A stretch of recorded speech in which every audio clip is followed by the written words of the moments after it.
Space, humanity's last horizon.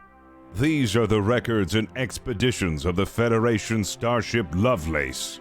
Assigned an ongoing galactic charter, the intrepid crew of the Lovelace explores the excitement of strange new worlds, encounters new life forms and new civilizations, and ultimately seeks to boldly go where no one has gone before.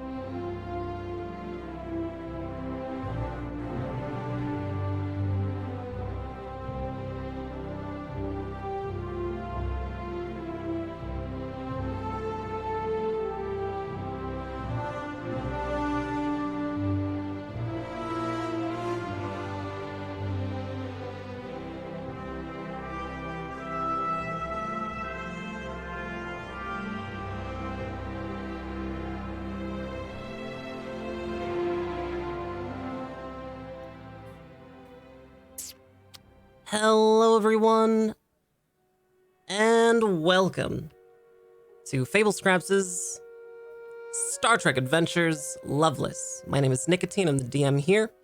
If you're listening to the show on podcasting apps such as Spotify or Stitcher, know that we record this show live every Tuesday at 3 p.m. Pacific. That's 6 p.m. Eastern, here at twitch.tv/FableScraps. I'm joined today by a phenomenal cast, and we're going to introduce them very shortly. However, I would like to remind you that our live audience has the benefit, the ability to affect the show in meaningful ways through the clever deployment of funds in exchange for points. You can purchase one of two different types of points. On the board are threat points and momentum points. Threat points are a pool of points the DM may use in order to introduce complications or make things a little more difficult for the players. Momentum points is a shared pool of points that the players may use to re-roll or gain information about a specific part of a scene, etc. If you would like to do so, exclamation point coin in chat will tell you everything you need to know. So, we're gonna go do a sound check, we're gonna introduce everybody, and when we do, we'll need some help from you, chat, to determine whether they sound okay or whether their volume needs to be adjusted. So, let's go ahead and introduce Captain Lockstead, Fist of the Walrus. Tell us a little bit about yourself, and if Fist sounds good, let's get some ones in chat. Hello, I'm Fist of the Walrus. I play Captain Eugene Lockstead. I'm a streamer here on Twitch, mainly variety and roleplay. Yep, this looks like everything's good, excited for the show and ready to go. Hell yeah, me too. Thank you so much, Fist. Next up is Lock the Raven. If Lock sounds good, let's get some twos in chat. Hi, I'm Lock the Raven. I play Lieutenant Commander Herrick. Oh, no, I don't. I had a 5G shot today. You got demoted. Be happy I'm here. So, I'm also on Twitch and... Fuck me. The Zuckerberg's getting to him. You can do it. Oh, my 5G! You got that. Beginning his TF sequence into Bill Gates. Yeah. Find me on Twitch and Twitter at Lock the Raven. You know what it is. Awesome. Thank you, Lock. And I appreciate you being here. I know it's kind of, I appreciate you being here. I appreciate you being here. Next up. I'll fucking cut you. No, I'm going to talk over. Enovin's here. He's British. He's cute. All right, next. Aaron, go. Aaron Black. Let's go ahead and, if Aaron sounds good, let's get some threes in chat. Hi. My name's Aaron Black. I have a question for Locke. Can you lift your arm? Are you at that stage yet? Or is it the point where like it hurts so much you can't even... It's in my legs right now. Like my leg, I feel like I'm wearing like really heavy shoes. Oh, anyway, I'm a writer, role player, and you can find me over on Twitter at Aaron B. Writes. Yeah, get your 5G. Awesome. Thank you, Aaron. Next up is Enovan. Hello there, I'm Enovan. I'm a streamer here on Twitch. Typically I stream variety and some roleplay games as well. You can find me at twitch.tv/Enovan. That's ENEVUN. Perfect. Thank you so much, Enovan. My name, of course, is Nicotine. If I sound all right, let's get some fives in chat. We're gonna go ahead and get started here really quickly. I definitely am not still in the middle of sending the log. There you go. Everything's fine. So Do we need to vamp a little bit? yeah, nope, we're good. We're good. Go ahead and take it away, Lieutenant Ram.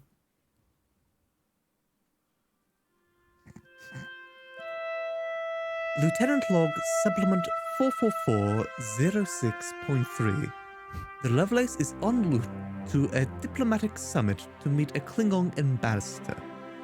I've heard this location is human-themed, and thus, I am currently heavily engaged in research into human forms on entertainment.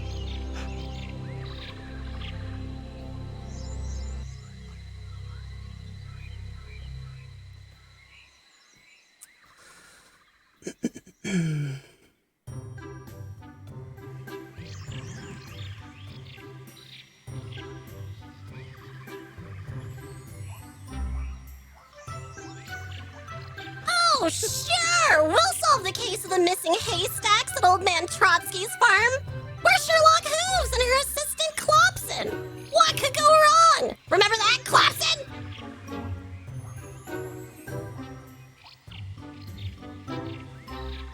Lieutenant Ram, you are currently located inside of a barn. Everything around you appears cell-shaded. Even your body appears cell-shaded. And in fact, you don't recognize necessarily your form. You are quadrupedal, and you appear as though you're piloting an avatar of some Earth creature. It's pastel. I'll let you decide the color. Purple. Purple.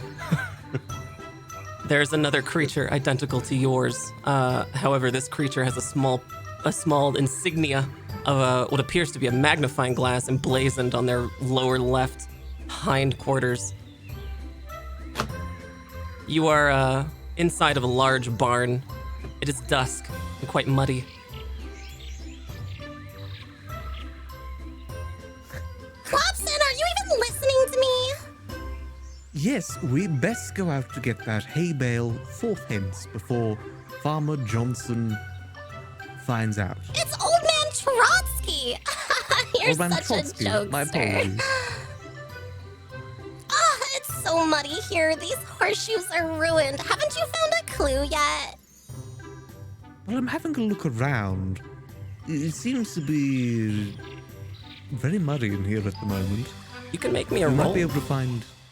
Oh, if you want to discover a clue for the case. we might be able to find some hoof prints within the mud. So was that? That was. That'll be a insight and security roll with a complication of 2, or complication of 1 and a task roll of 2. Ooh, full success. Upon examining the floor, the muddy floor in this barn, you do in fact find some hoof prints. In fact, there is a large broken piece of the wall that has been apparently busted through, with those hoof prints leading to a busted piece of the fence about half a football field length away. Right, it appears there may be a bit of a breakage in the fence. My excellent deduction of information proposes that the thief most likely went this way. Good work, Clopson. Only logical, my dear Clopson. The game is a hoof. At that very moment, the door to the holodeck opens, and in walks a familiar face. None other than Herrick, who is looking a bit impatient. Herrick, as you walk through this holodeck into the deck, your body twists and morphs, and your perception of it hasn't changed, but Lieutenant Ram's perception of your body is now one of a small quadrupedal equine earth creature. You notice, Commander Herrick, that the hollow character has long pointed ears.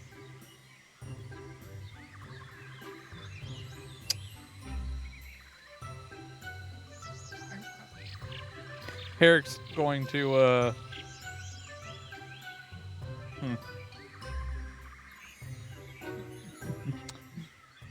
computer. Disengage holographic interface on my person.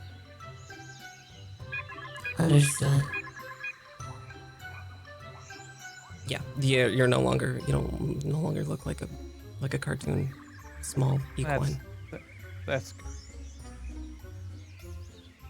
Even to Ram?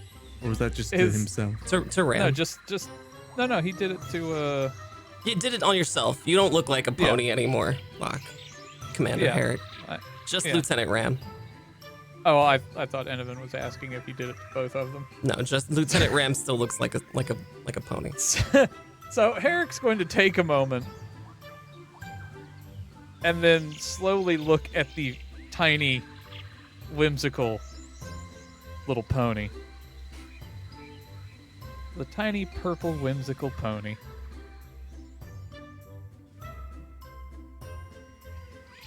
Lieutenant Ram. I don't know who that is. I am Detective Flopson. Are you here to help with the investigation? Computer. Disable program. Oh, Understood. Ram is just on all fours. Herrick hates that. Herrick's eyebrow is almost touching his hairline now, just seeing Ram just... Oh, Commander Herrick, Ram would stand up, back to very straight. Yes, what could I help you with, Commander? Well, seeing as how I have freed you from whatever this is, I assume you have done the reports that I've requested. Well, some of them. This took a little bit of priority over the reports. It may not look like much, but, just trying to get more accustomed to human culture.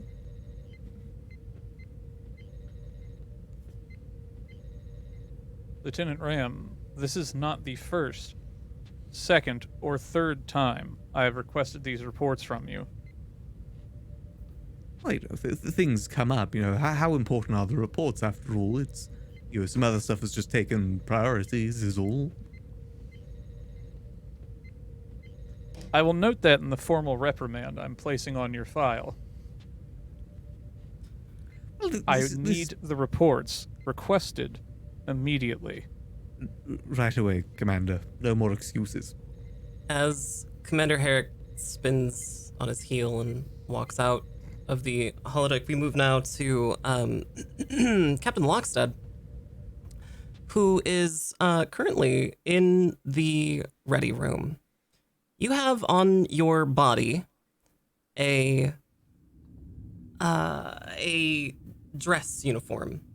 It's an important outfit that you wear for diplomatic functions, but it's a little uncomfortable. It's sort of long. It goes down to your knees. It almost sort of looks a little bit like a dress, but it's the dress uniform for Starfleet, for captains specifically. And everybody has a dress uniform, but yours is a little more ornate and just kind of a hassle. And you're struggling to get the neck clipped just right as Belmont walks into the ready room in order to share some statistics, some engineering statistics. Captain? Yep. Got. Is that button? Are you having trouble, Captain? I just can't, for whatever reason. This is the simplest clip, and I just can't. I hate dresses. I hate them. I hate them so much. They look so darned good on me, but damned if I can't Do you need help, Captain? Nope. No, I don't need any help. I've got this a simple task that I can complete. Anyways, Well, right. what are you doing here?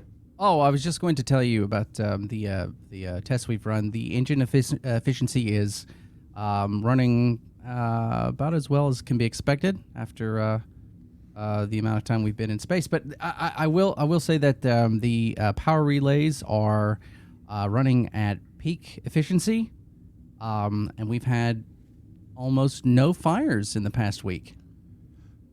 That's a stark improvement from previous reports. That's good to hear. Also, the pipes are running perfectly as always. Excellent. Gregory really has been taking close attention to those pipes as of recent.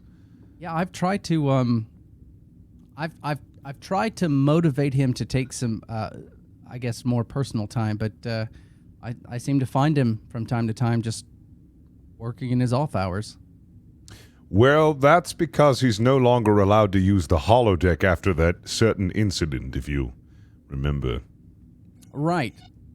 Maybe we should try and steer him towards another, I don't know, some type of recreational thing. I'm sure we can come up. No, I'm sure work is just fine. Do you hear that noise? What is that? I do hear that.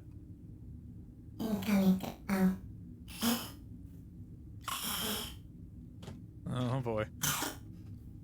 Incoming communication, Captain. Oh, that's interesting. Send it through. The small view screen on your desk in the ready room lights up. It is none other than Admiral Black from headquarters. She's a older, sort of severe-looking woman who has had about enough. She's here to, as requested, give you some information about where you're going. Captain, how are you? How's your crew? Oh, hello, Lieutenant Commander Belmont. Hello, Admiral. I see you're all dressed and ready to go. Yep, just, yes. All set to go. Telemetry says you're about 20 minutes out. I wanted to just give you another really brief rundown. I know you've all read the dossiers, but this is pretty important for us. So, to make things very clear, we need you here at this station. It's called Hotel Iris. There is no transporting whatsoever. There's often a criminal element or less than legal element here.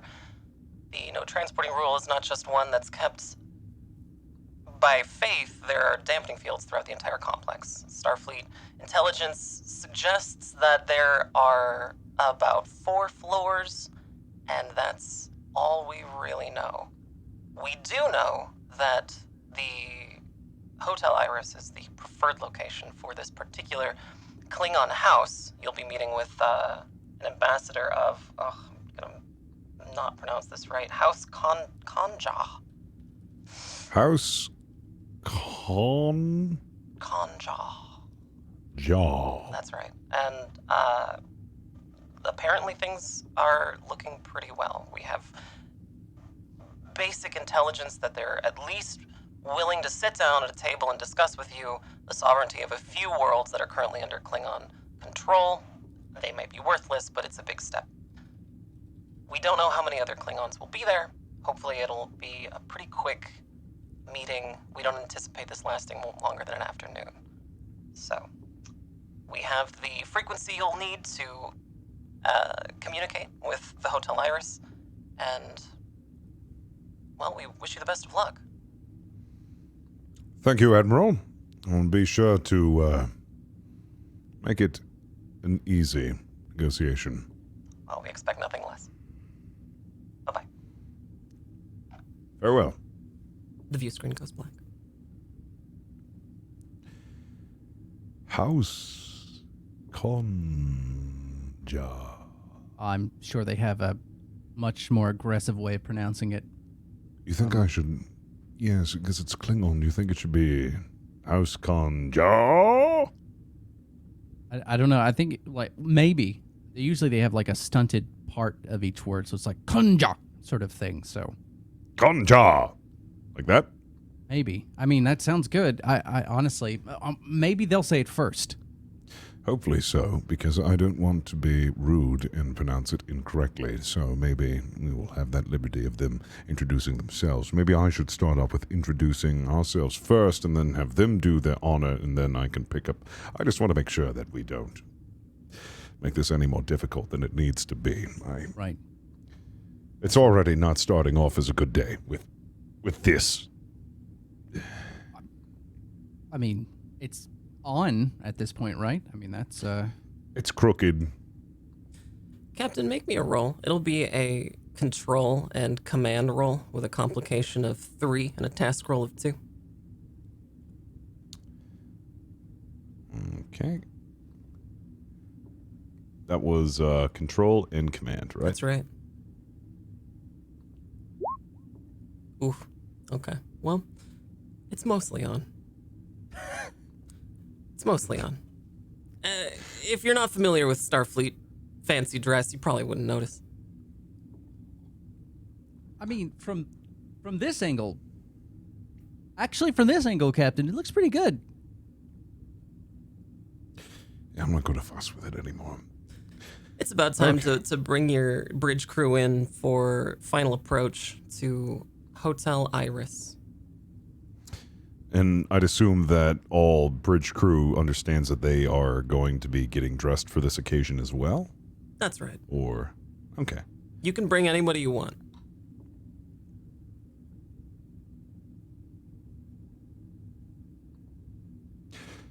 Say, Belmont, Yes, Captain. it has been a while since Gregory's gotten off the ship, and you said Gregory has been doing nothing but working in the tubes, and I was, well, since we did take away his holodeck time, do you think it would be a good idea to maybe let him experience a little adventure? I think he may be up for it.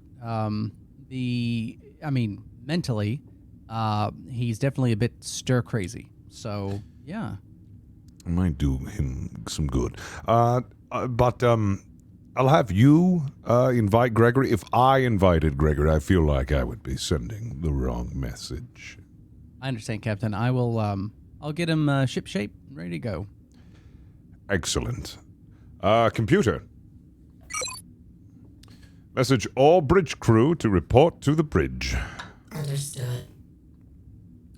Thank you. All right. So, the bridge crew is en route to the bridge of the USS Lovelace, an Excelsior-class refitted model, slightly older in design, but still highly functional, mostly. Bridge crew, you are here on the bridge. The Hotel Iris is within communication distance, and everyone is at their stations. All right, crew. Should be a very simple mission today. Just having a quick negotiation with Klingon House, and maybe after a little smoozing and conversation, come to terms of agreement, and we'll be off. All in all, shouldn't take very long at all, but I want everyone on their best behavior. Looking very sharp, Eric. What is that? You have adorned on. What embroidery is that?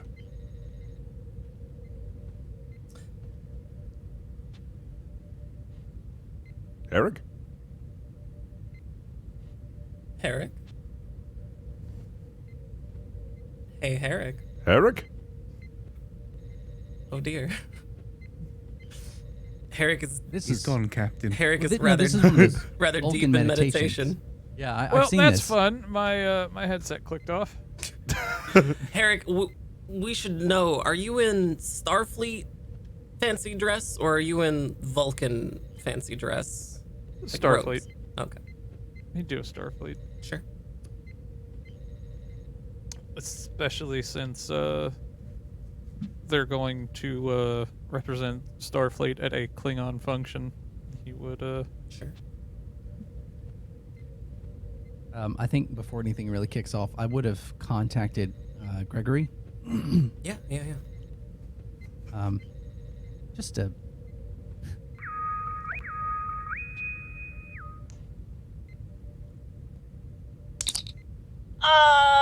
Did you hear that, Lieutenant Commander Belmont?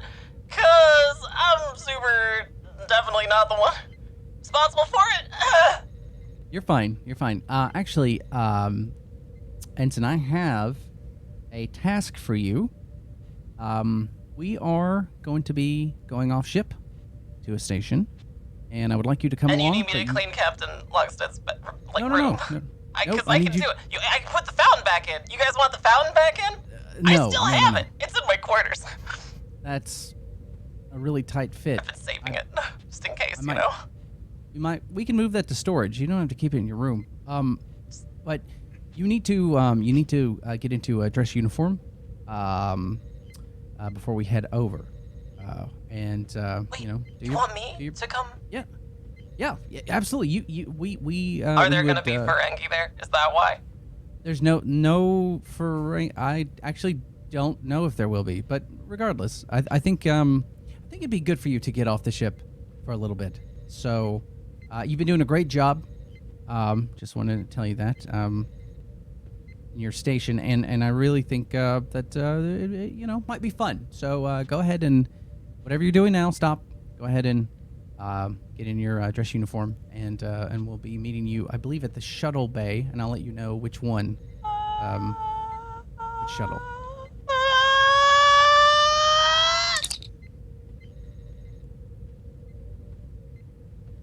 Did anyone hear that on the bridge? Anyone who's close enough to you, maybe. Maybe Herrick.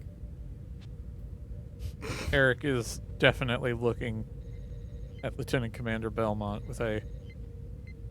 What? It's excitable. I'm sure it's fine.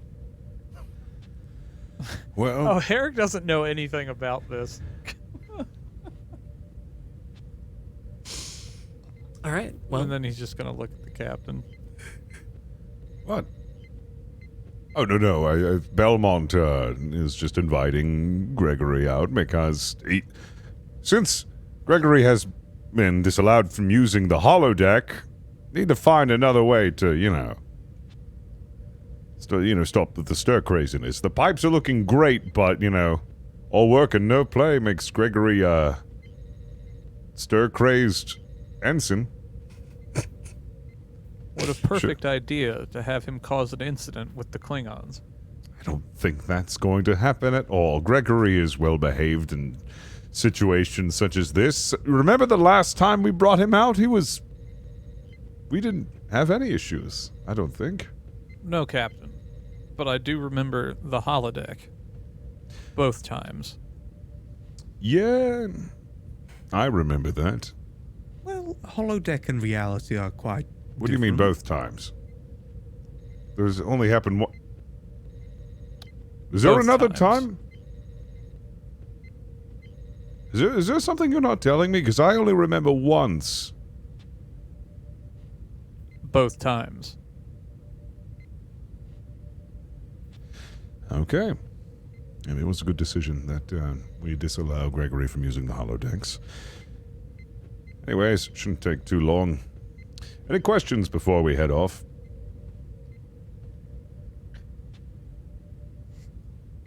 Besides bringing Gregory. No, I almost had Herrick ask if they'd notified his next of kin, but that's a little too sad. That's a little. That's rough. Should we Captain, bring any I- gifts? Oh, that is a great question, Is Ram. that customary? Is it customary? That's a good question. Should probably consult the records and see how we might better pose ourselves. Because it's human themed, right? Yes, we want to respect also the Klingon customs. True. Computer. Could you give us a quick debrief on the formalities of the Klingon and Just for purposes of how we might conduct ourselves upon this meeting. Please specify whether this is courtship or business.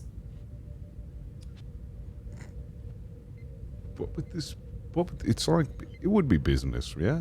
I'm pretty You sure. do it'd be know what business. courtship is, right? I understand what courtship is, but I guess it's also kind of like we're merging planets into the Federation, which is kind of like courtship. Okay, I'm overthinking it. Business. Klingons respect shows of power. Hmm. So, human-themed show of power. Well, Current I- show power or like an ancient human show of power? Because those are two very different things. I mean, I've Show been of doing my power. research into human shows as of late. Oh, really? Yes. Have any of you heard of what is called a brony? No. No. What's that? It's a fan of a old, like very, very old TV show involving I believe they are called ponies? And they go on like little adventures, whether it be mysteries or anything of that sort. Herrick, you actually know the name of this property.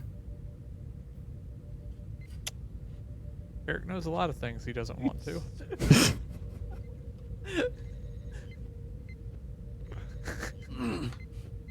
Hold on, I have to find it. So ponies. I do know about ponies. I mean, I actually spent a summer, my youth, at a horse farm. Well, they weren't horses, but they were horse adjacent. So I do know, to some degree, The thing what a is, pony is. they're ponies, but they're like very simplified, chibified sort of versions of ponies. Huh.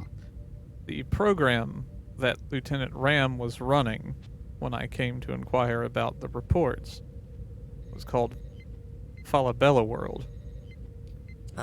Captain Lockstead, you also know of Falabella World. It's a really common hollow story for children. You grew up with it. You're pretty sure your parents also grew up with it. It's been around forever. So that's, well, I mean, I guess that is one way of learning about human culture. I see no problem in that. I mean, if you think about it, since Ram is just now beginning to understand human culture, might as well start with the beginning. I think that's very good. Also, I have been thinking into this show of power, and it's given me a wonderful idea. Commander Herrick, have security replicate me a large Scottish broadsword and have them bring it up, and we're going to bring it up, and I'm going to use it as a walking stick.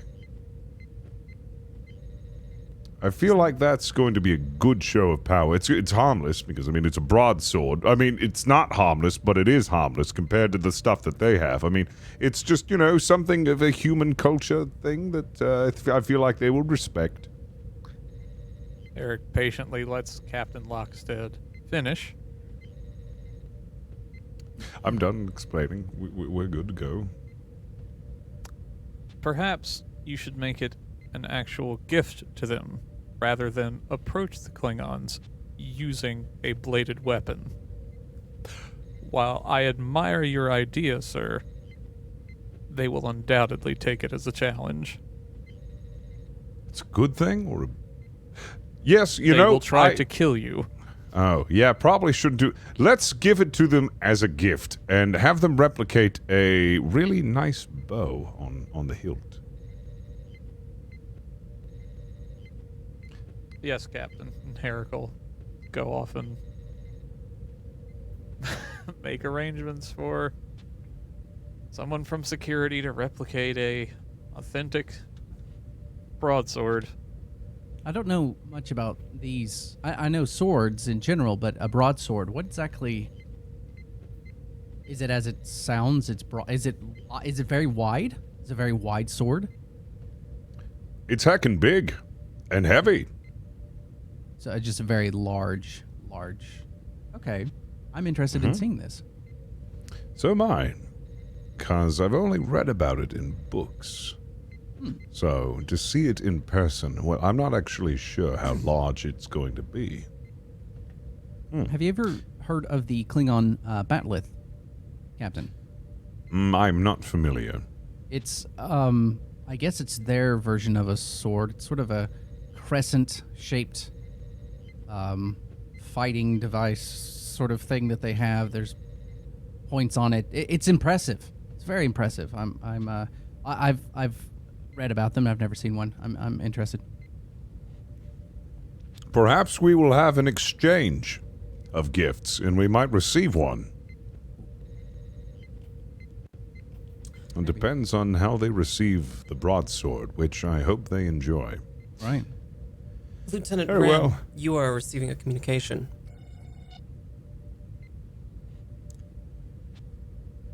Hello? It's the ship. You're receiving a ship communication from the helm. Oh. Sorry, I should have specified. I thought it was like over comm or... Sorry, no, it's a ship communication. Ramble, check out the communication. Sure, on main screen. Actually, we appear to be receiving a ship communication, Captain. How would you like to proceed? Put it on main view. I would like to put it on main view. Okay. The main viewer opens up, and what appears before you is an older Bolian male. He is blue-skinned with a long, thick seam running entirely down his main body, his face. There's just a deep vein, I guess, a long crevice, like the whole body is bifurcated somehow. And he is very old, elderly, and speaks to you. Oh, well, is this Captain Lockstead? Yes, speaking. Humans.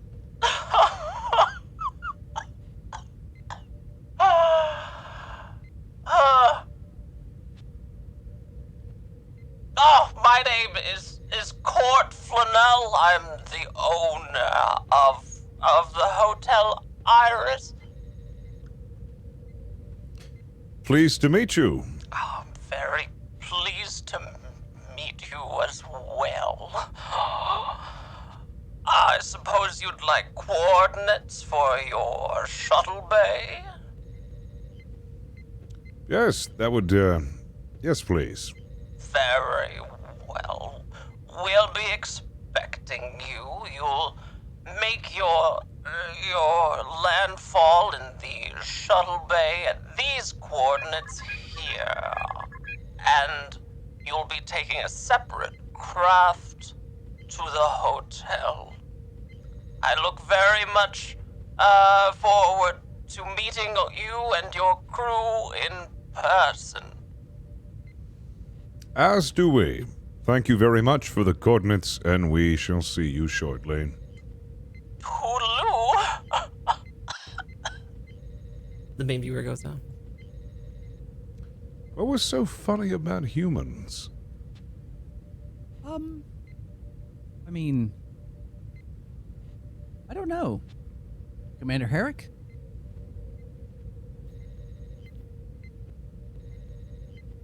Eric is meditating again. He must be preparing his mind for this mission. Or he's ignoring us, which he's been known to do. Yes. I don't say too many stupid things, do I? Only Well- the right amount. Cool. I tried to keep it that way. The human amount. Commander Herrick, do you know why this Olean would find humans to be funny? I would not be able to wager a guess, no. Maybe he knows a joke about humans, and maybe we will learn of that joke when we conversation. I mean, it's just a harmless human joke. Maybe. Very well. She'll have everything arranged, and let's meet down at the shuttles and be underway. Ram, you have the coordinates? Indeed, Captain. Excellent. Belmont, just tell Gregory to meet us down at the shuttles, and Commander Herrick, just notify security personnel to bring the broadsword there as well, and we will make departure immediately. Yes, Captain. Aye, Captain. Very well. All right. As everyone makes their way to the shuttle base,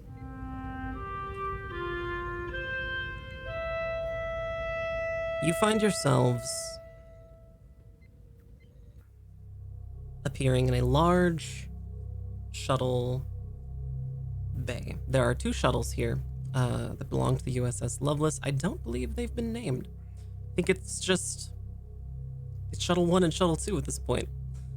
Shuttle 1 has been decorated slightly with some streamers on the inside as the rear of the vessel is lowered in its little ramp configuration. Inside of the shuttle is Ensign Gregory, currently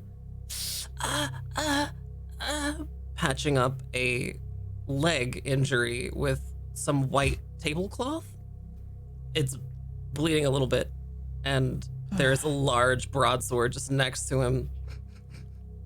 He's very near to tears.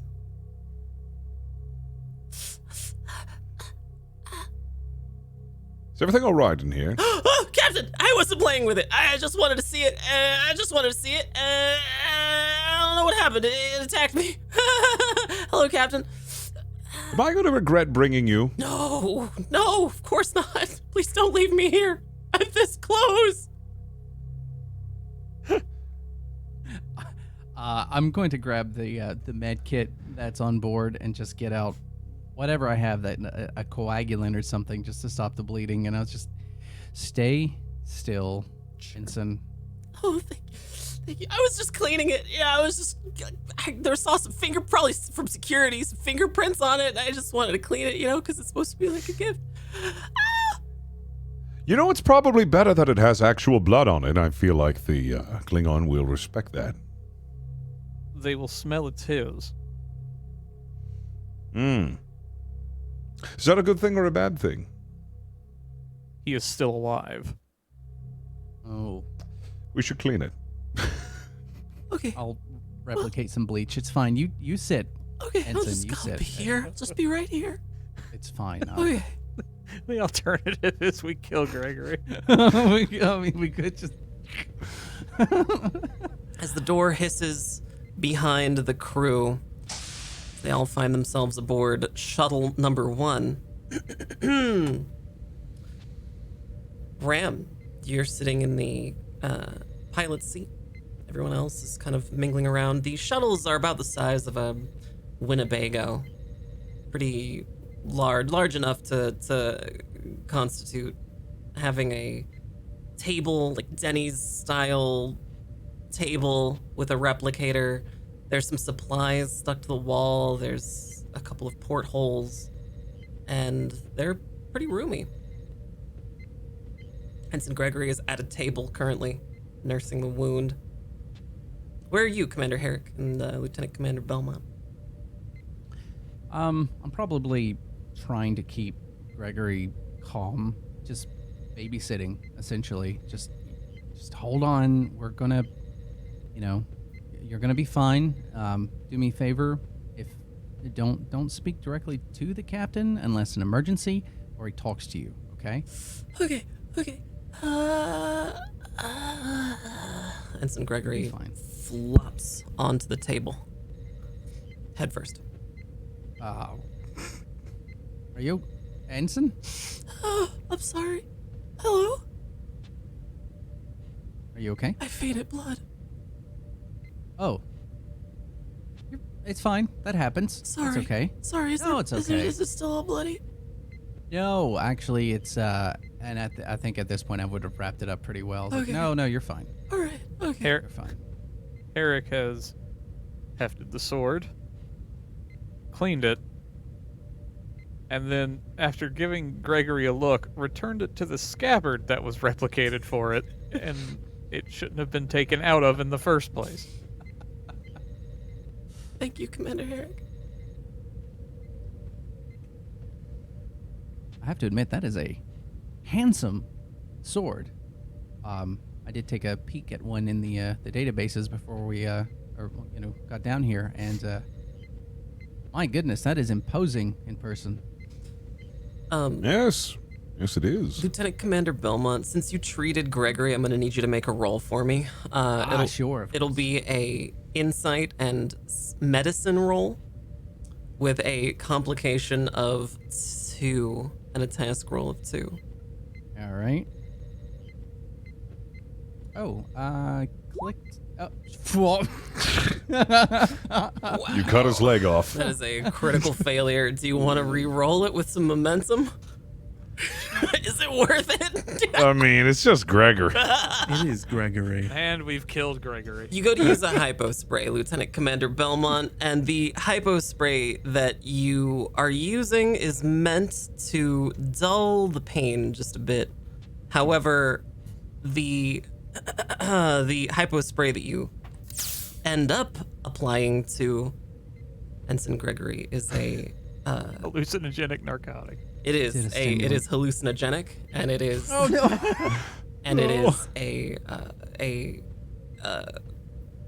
it puts him to sleep. An extremely powerful sedative. Uh-oh. Ensign Gregory is fallen back onto the table, thunk, and it's just there, softly snoring, and occasionally like jolting, like maybe they're dreaming, kind of like when a dog runs in its sleep. Well, I think I'm gonna after doing the hypo spray, I'm gonna be curious and look at it and go, it's Captain. I seem to have What's going? I grabbed the wrong hypo spray. These things really should be better marked. I'm sure Eric they will are. But I'm pull a looking. tricorder out and just give Gregory a quick cursory. Yeah, He will live. Gregory will live. Whoops. How? Indeed. Is he going to be able to function at this meeting, or should we just leave him here?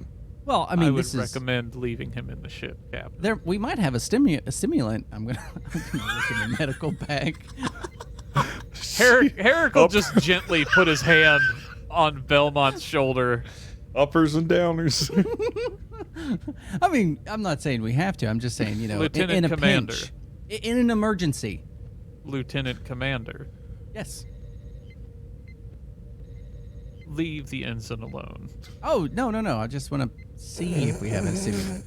We're not I'm not gonna use it. experimenting on Gregory No, when we have this important function to go I- to. I just want to. Obviously, I'm not familiar enough with the medical supplies within the shuttles. Just gonna familiarize myself. I swear, I'm not. This is like Going an to episode use of it. Fargo. Lieutenant Commander Belmont, if you administer any more hypo spray I'm not. to Gregory, I will reprimand you. Which is Leave fine, him Captain. be. I just want to. Very well. I'm gonna close it and There's put a it away. I had no Small intention. puddle of drool near Ensign Gregory's face on the table. But before Belmont does it, one for him, and then he hits his neck. Now a taste for me. Whoops. Yeah, maybe, but honestly, maybe this is for the best. He was a little excitable. Do we know how long he'll be out for? Is there a way to determine that from? You can see how much of the sedative you gave him, and it's definitely enough to knock somebody out for several hours, Oh, right. or a large mammal for like an hour. Belmont, Gave him ketamine. ketamine. Lieutenant Commander Belmont, Yes, Captain. I would like you to replicate macaroni art of Again. Oh. yes, Klingons and Gregory meeting with the Klingons, and Right. Okay. actually, you know what? Replicate the macaroni, the glue, the frame, some crayons, all separately, and we're going to work on this together and make it for Gregory. Because he's going to be incapacitated in the shuttle. I don't care if we have to restrain him to it. Right. All right. In the meantime, would you like me to launch, Captain? We probably should launch. We've nearly killed Gregory and we haven't left the ship yet. So the crew of the USS Lovelace and shuttle number 1 have launched the the shuttle. They've exited the shuttle bay doors, the shuttle force field, and are now en route to the rendezvous point for Hotel Iris, the shuttle station. I will mention that for whatever reason, the replicator seems to only be giving those, those 3 packs of crayons that you get at restaurants, and it's like prime colors, but that's it. I can't seem to get anything other than this, Captain. I do apologize. I'm not sure what's wrong with this. And I hand one of the packs to him. That'll be sufficient. Ram, would you like to help draw the Klingons and Gregory? I'm not very good at artistry. As fun as that may be, Captain, I'd rather focus on getting us to our destination safely for now. Very well. I guess I'll have to take up to the task. It's been a long time since I've drawn anything, but I'll try my best to make this look like Gregory and Klingons. Just draw from your heart. I believe that is what people say. Yes. The shuttle makes its way through space towards what appears to be a large rocky asteroid. In fact, it is an orbiting planet, a rocky body of some backwater system somewhere between Federation space and Klingon space. This is an area of space that is not really anybody's well-treaded territory. It's mainly frequented by a criminal element. And this particular location, the Hotel Iris, is one that you're all aware is highly secret, contains several extremely specific rules, regulations, chiefly among them that there is no transporting within its walls. And you find yourselves approaching this rocky body. There is a part of this rocky surface that opens up. There's a bright light shining through this massive garage door as the shuttle expertly makes its way, piloted by Lieutenant Ram, through this meandering underground tunnel. You are treated to a large cavernous view of an incredible shuttle bay with several different shuttles, all of different shapes and sizes and from different origins. You see a Bolian shuttle, you find the Klingon shuttle, and yours alone is the Federation shuttle. Lieutenant Ram, you managed to land quite safely at your pre-designated landing spot and notice that people are mostly filing towards a separate room through some large doors. You land, you open the doors, and you are located now inside of the shuttle bay.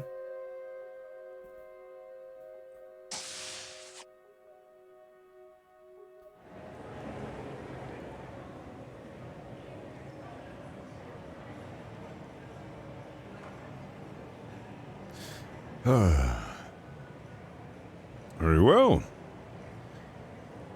Who's going to... Actually, I still haven't decided whether or not we're going to leave Gregory here, strain him, or take him with. I could carry him with us, Captain. Could you carry him and then do the whole make it look like they're conscious and walking sort of thing? I believe that is not possible to do, Captain. I believe that was only in a movie. Okay. Just escort him. Actually, no, Lieutenant Commander Belmont, you will escort Gregory because you have caused this to him. I mean, well, I'm fine with carrying him. He was no trouble to me. well, he is passed out, so unless I try a way to wake him up, I'm not sure I can carry him. I just don't want him here. You could simply carry him round, but shouldn't be your responsibility. And I don't want to administer any more hypo spray. Very well, we will leave him here. What's the worst that can happen? Maybe let's leave a note just in case. So if he wakes up, he doesn't, because it's Gregory. So maybe a note in a obvious to see place, perhaps. Stick it on his forehead. I don't know if he'll find it there. I mean, obviously, if it's covering his face. Yeah. Okay. I'll go replicate some more paper and tape, I suppose. Excellent. Once that's done, we shall make for the hotel. Okay. So, Lieutenant Commander Belmont, you're going to replicate some paper and what, like a pen? Yeah. No, I'm just going to use one of the... Oh, shit.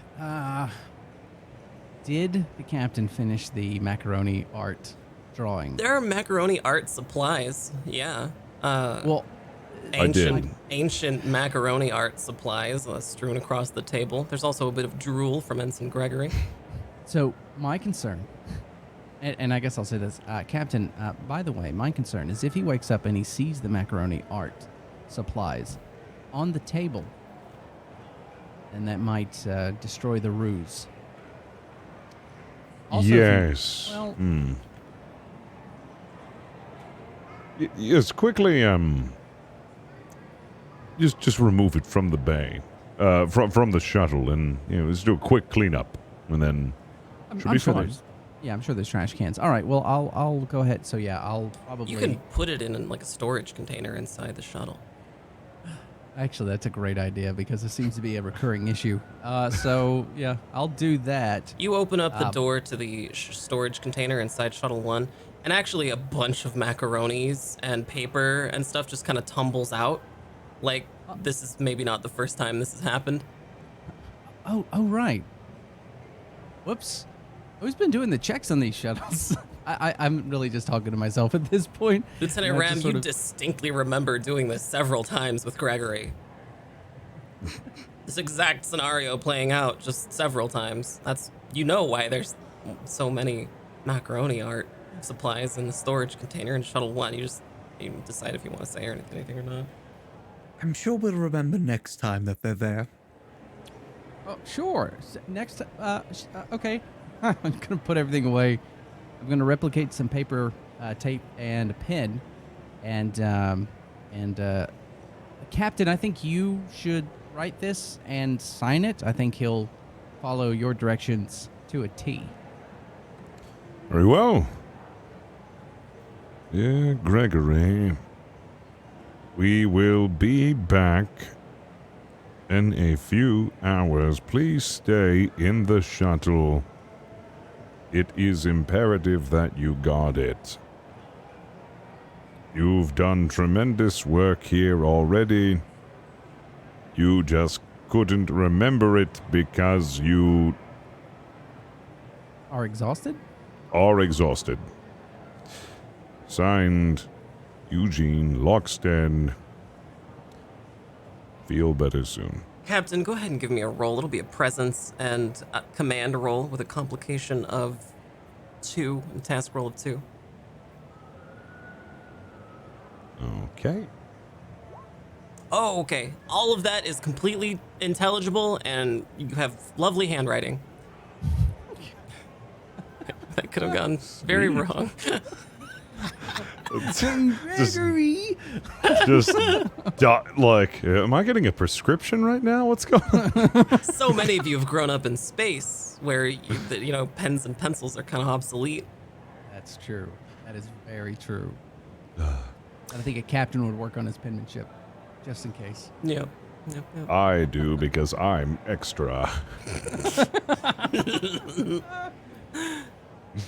Right. Well, all right. I'll take that, Captain, and I'll just go ahead and I get a little tape and then tape it sort of on his hair, forehead area, and right over his face as he.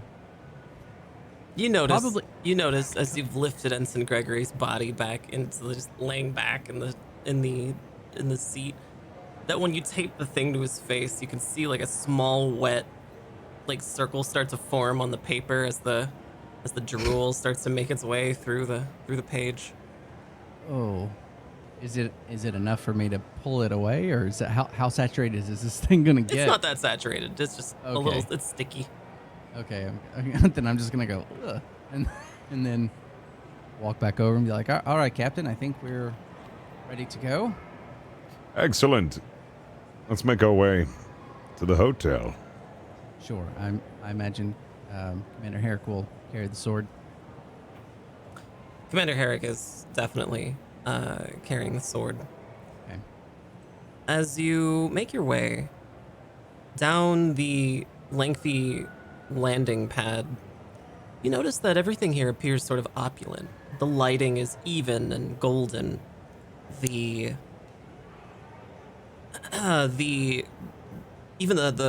walking paths are white, bright, and beautiful. It gives the impression of it being quite expensive, really. And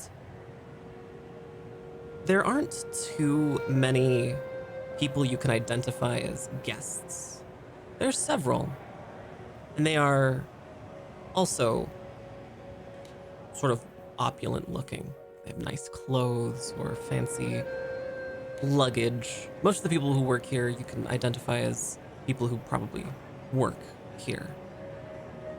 You notice a common uniform, and at least Lieutenant Commander Belmont, you would immediately recognize this type of uniform as a bellhop uniform from an older period in Earth's history at hotels when hotel workers had uniforms that sort of resembled Starfleet's uniforms a little. Do they have the circular little hats? They do. Yes, Oh, they boy. do. Then I'm probably just a little overjoyed at the sight of it. Just putting out to everybody and mentioning it and how they, these bellhops would use it. Also, you'd find them in there'd be stewards of elevators, and they would also have a similar uniform. And I'm just sort of rattling this off as we're walking through. Lieutenant Ram, this is a very different territory for you. You think that these uniforms they're wearing look a little too much like Starfleet uniforms.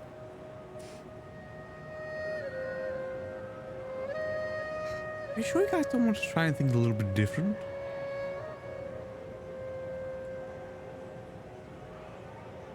Well, I'm very unfamiliar with this uniform entirely. I mean, I don't understand why somebody would even have to dress up for a job like this, let alone have to operate an elevator for someone else. You look down. think- You look down at your uniform, Captain Luxton, and notice that your dress uniform looks an awful lot like the bellhop uniforms, just without the hat, really. This is awkward. The thing is, Captain, I mean, this uniform was designed to set the service peoples apart from those that were, that were visiting the hotels or the areas. It was designed so that the individual knew that they worked there. And I mean, it sets them apart. You don't think we were being laughed at because we have uniforms similar to the bellhops? That's precisely why he was laughing. Because our uniforms look like bellhop uniforms. Huh. And they look alright, you know, it's... You make your just way. clothes. You make your way to the large double doors and find yourself in what appears to be an earthen subway system with a large opulent shuttle, a maglev shuttle, that is sort of built to be reminiscent of an older Earth subway. There is only one destination, and it is Hotel Iris. The train is here, and it will depart according to the digital signs above it in the next 3 minutes. Captain, this is a rail system. I mean, these are incredible feats of engineering. Though historically, safety is sort of iffy. It's very strange that I'm just now seeing this sort of human architecture on an alien world. We didn't grow up with these sort of things in the outer colonies, the frontiers. All aboard! You notice there's a Bolian bellhop who is slightly taller than the others and is certainly a little more high-strung, it appears. The uniform is crisp and perfect. They carry a small chain attached to nothing and are looking at their hand and just sort of announcing the fact that all aboard! Oh, we should make our way on. We wouldn't want to miss this one. I agree. The doors close behind you with a hiss. You find yourselves inside of a rather calm room. It is designed to look like a human train from the period of time where train travel was sort of predominant. In human history, there are large, opulent chairs, there are tables, there's a chandelier. It's covered in gold and golden light. But there's no oppressive shaking or violent movement of this train. It is simply levitating. And inside this train, you see a couple at the far end at a table enjoying some nice fancy meal. A Bolian female and her Bolian mate, it would appear. And she's complaining about something. She's making kind of eye contact with you, Lieutenant Ram, and just flittering her eyes between that and the food and the person. And you can overhear just bits and little snippets of her words. And she's saying things like, I just can't believe. Thought we were past all this. Just wanted something warm. The Bolian bellhop from outside, the loud one, has come in and is now trying to assuage them and smooth everything over. It'll be okay, it'll be okay. Her Bolian mate is, yes, dear, yes, dear. And you're here in the train. The doors have closed and you're underway.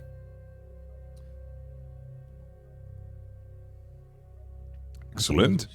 We should find a place to sit, I suppose.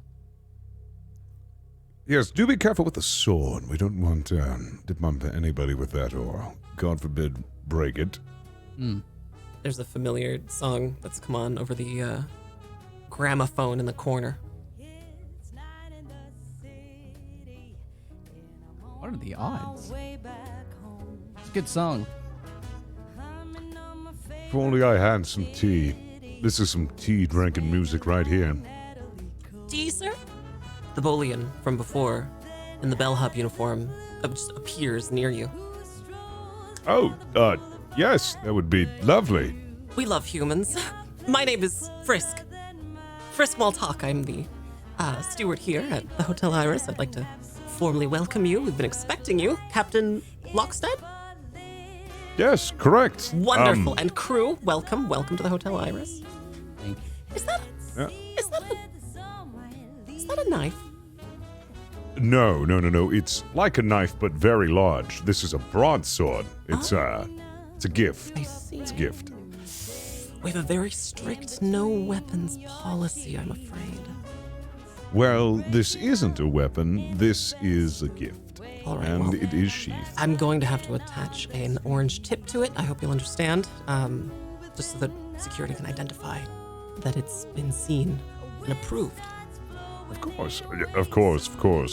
That's perfectly understandable. The Bolian walks over to a replicator and produces a rather large, almost styrofoam-looking bumper to stick on the end of this sword.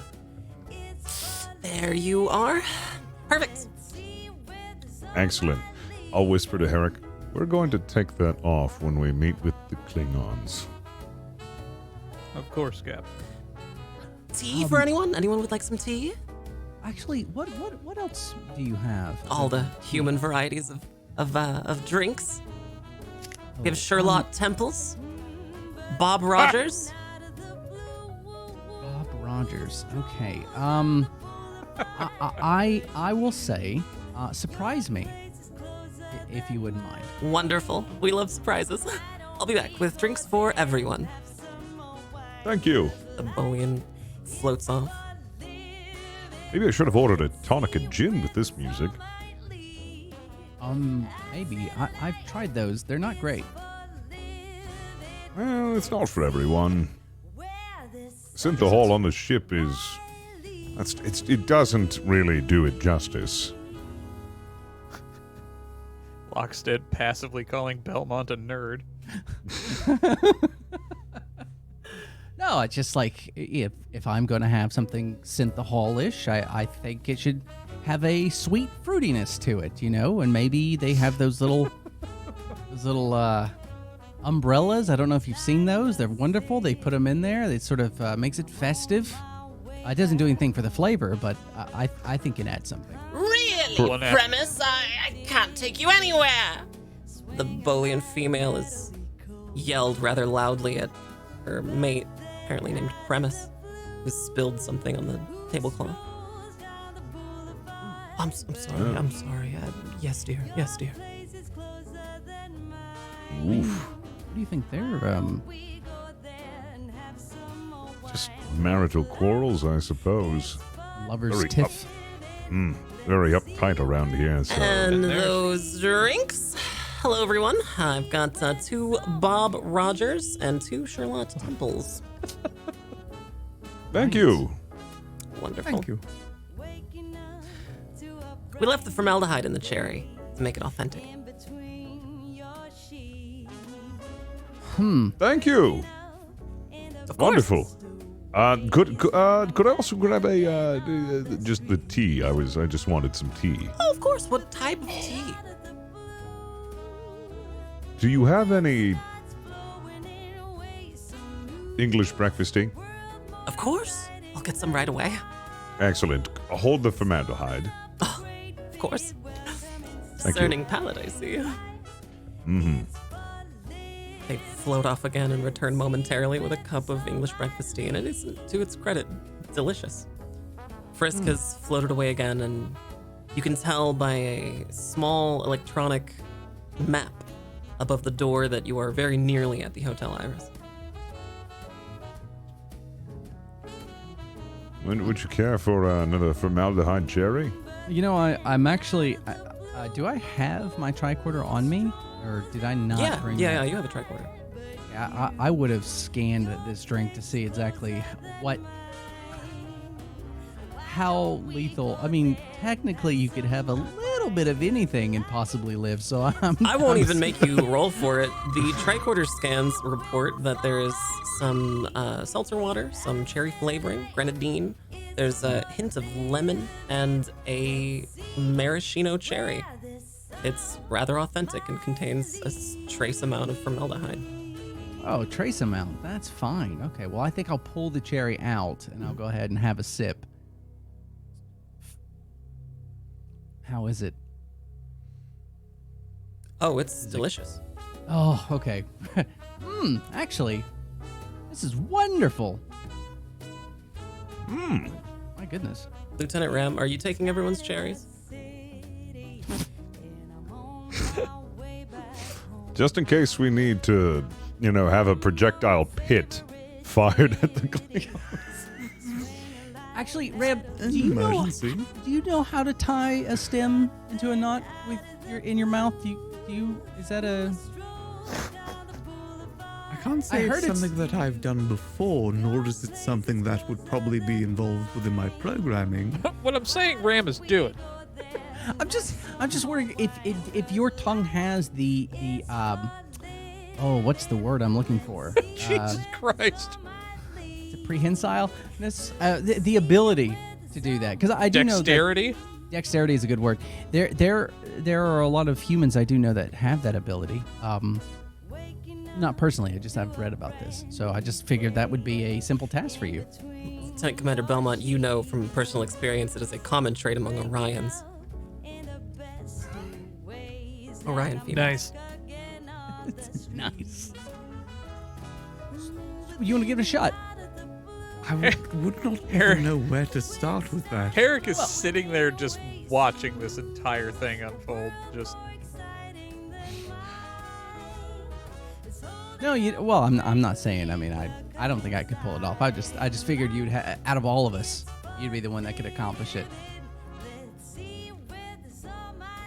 you have a tongue? I'm Belmont, you can't confused as just to why ask you would think people if that they I have a would be tongue. good at this. I'm just saying. You do have I a was tongue, programmed Lieutenant to Ram. fly a spaceship.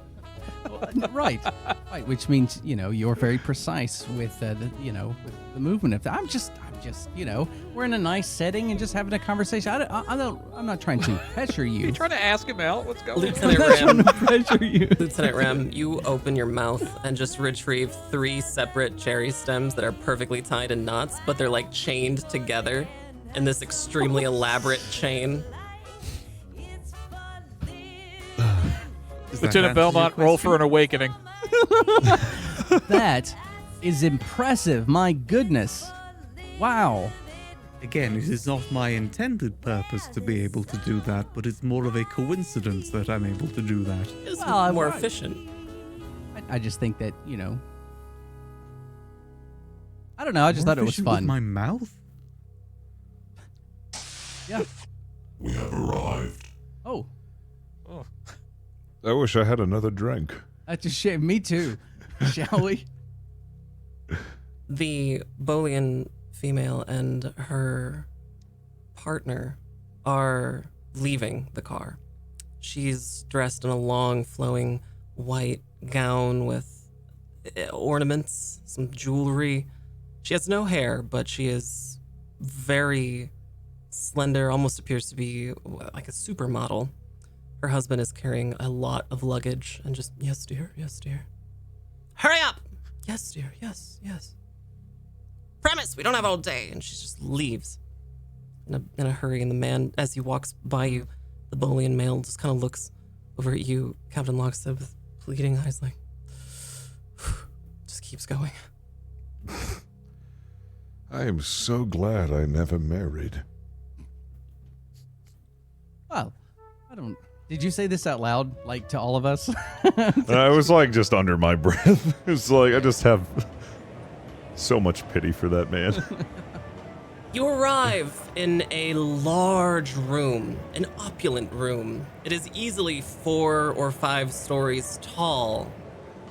It is the main check-in desk of the Hotel Iris. There are bellhops, there are people checking in, there are people checking out, and there is a din of activity here. You notice along the walls there are shops, there appears to be a bar at one end. There's a sign out front that says in English, the Galileo Bar. And there is the same elderly Bolian male waiting for you, talking with some of the staff, and sees you, Captain Lockstead, recognizes you, and just immediately, arms wide, just, oh, Captain Lockstead and crew, meanders toward you a bit. Yes. Hello. And is he like going for like a hug, or He's just- what's he doing? Just walking up to you and reaches his hand out straight out from his arm, straight out from his shoulder. It's so very good to see you, Captain and crew. Welcome. Do you take his hand? Yes. Is he going for like a handshake? He's trying or to do a handshake, but it's just straight out from his shoulder. It's a little high for a handshake. Gently push it down. I just give him like one of these. Just yes, very good to see you. Oh, humans. You're all adorable. Just an adorable species. Just kind of regarding all of you. It stops at Ram. Except that one. Okay. That one's marvelous. Oh, Thank you. oh, so cute. Oh. I'm gonna spend a momentum to find out how many butterscotch candies he has on him. Sure. Reduce one momentum from the board. Yeah. Increase one threat. Reduce one momentum from the board. This man actually does have a handful of butterscotch candies. They are Bang! They are identical to the ones on Earth, down to the wrapping, Are they like Werther's Originals or something like that. Down to the formaldehyde. gold and? Something like that, yeah. I do love Werther's Originals. Oh, But my does he have a grandmother- velament stuck to a tissue? He's actually sucking on one of those hard candies while he's speaking to you, and you can smell it. You alone can smell it, Commander Herrick. And with your Does Vulcan, he have Vulcan the senses. strawberry old people candy? He has several different Oh my God, flavors. I with think the they're all. He in probably the he middle? probably thinks they're all butterscotch. He's just got old person candy. He notices. Great. He notices Frisk, walking towards you, your little group, and then immediately. Oh,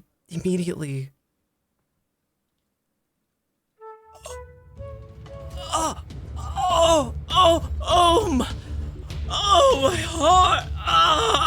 I'm dying! Oh! You notice that Frisk is and just walks away. I'm not long for all this world.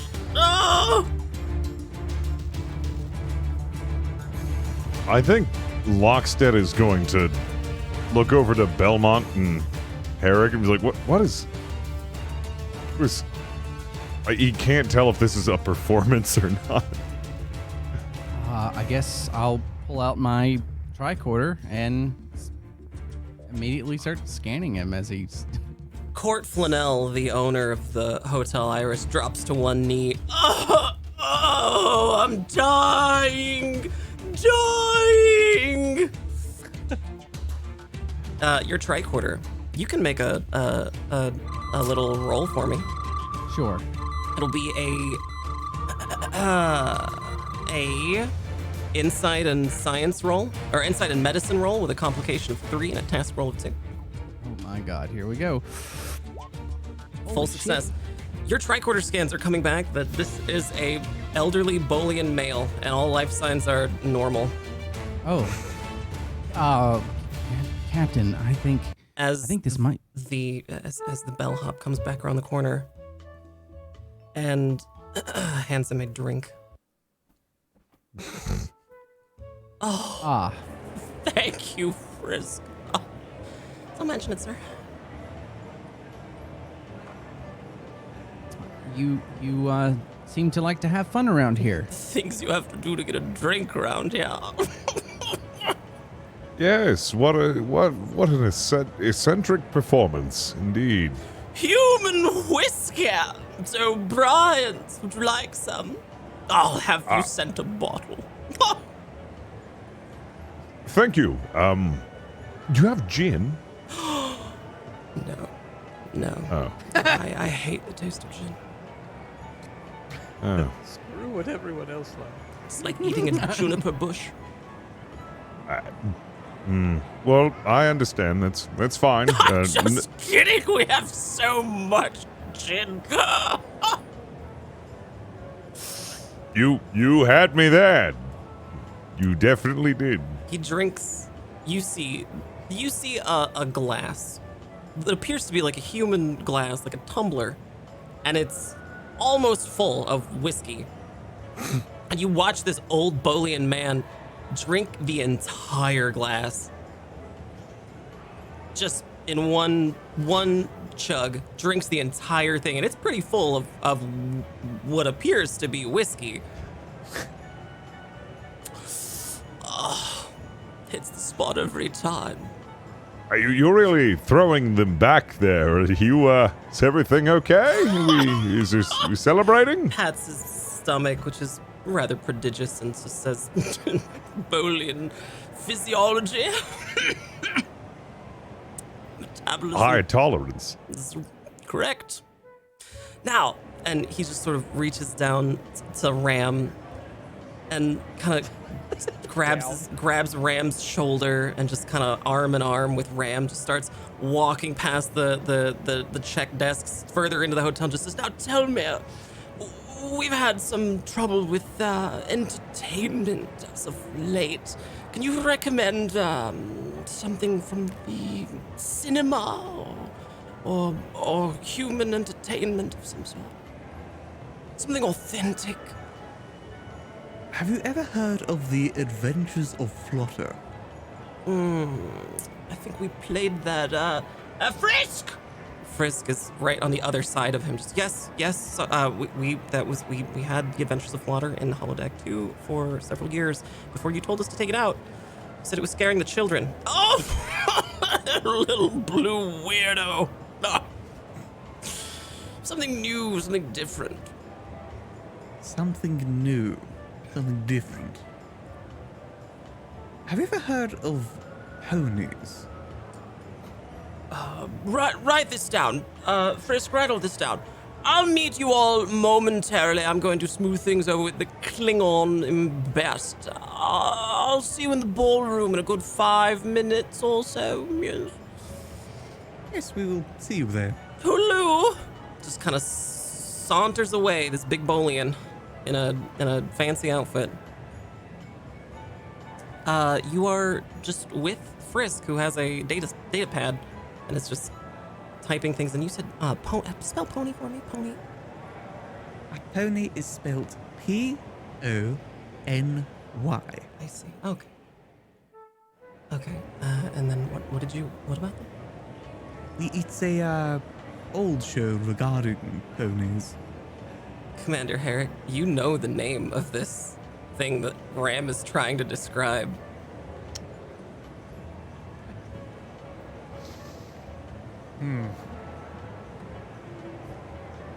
I believe the name of the program is Falabella World.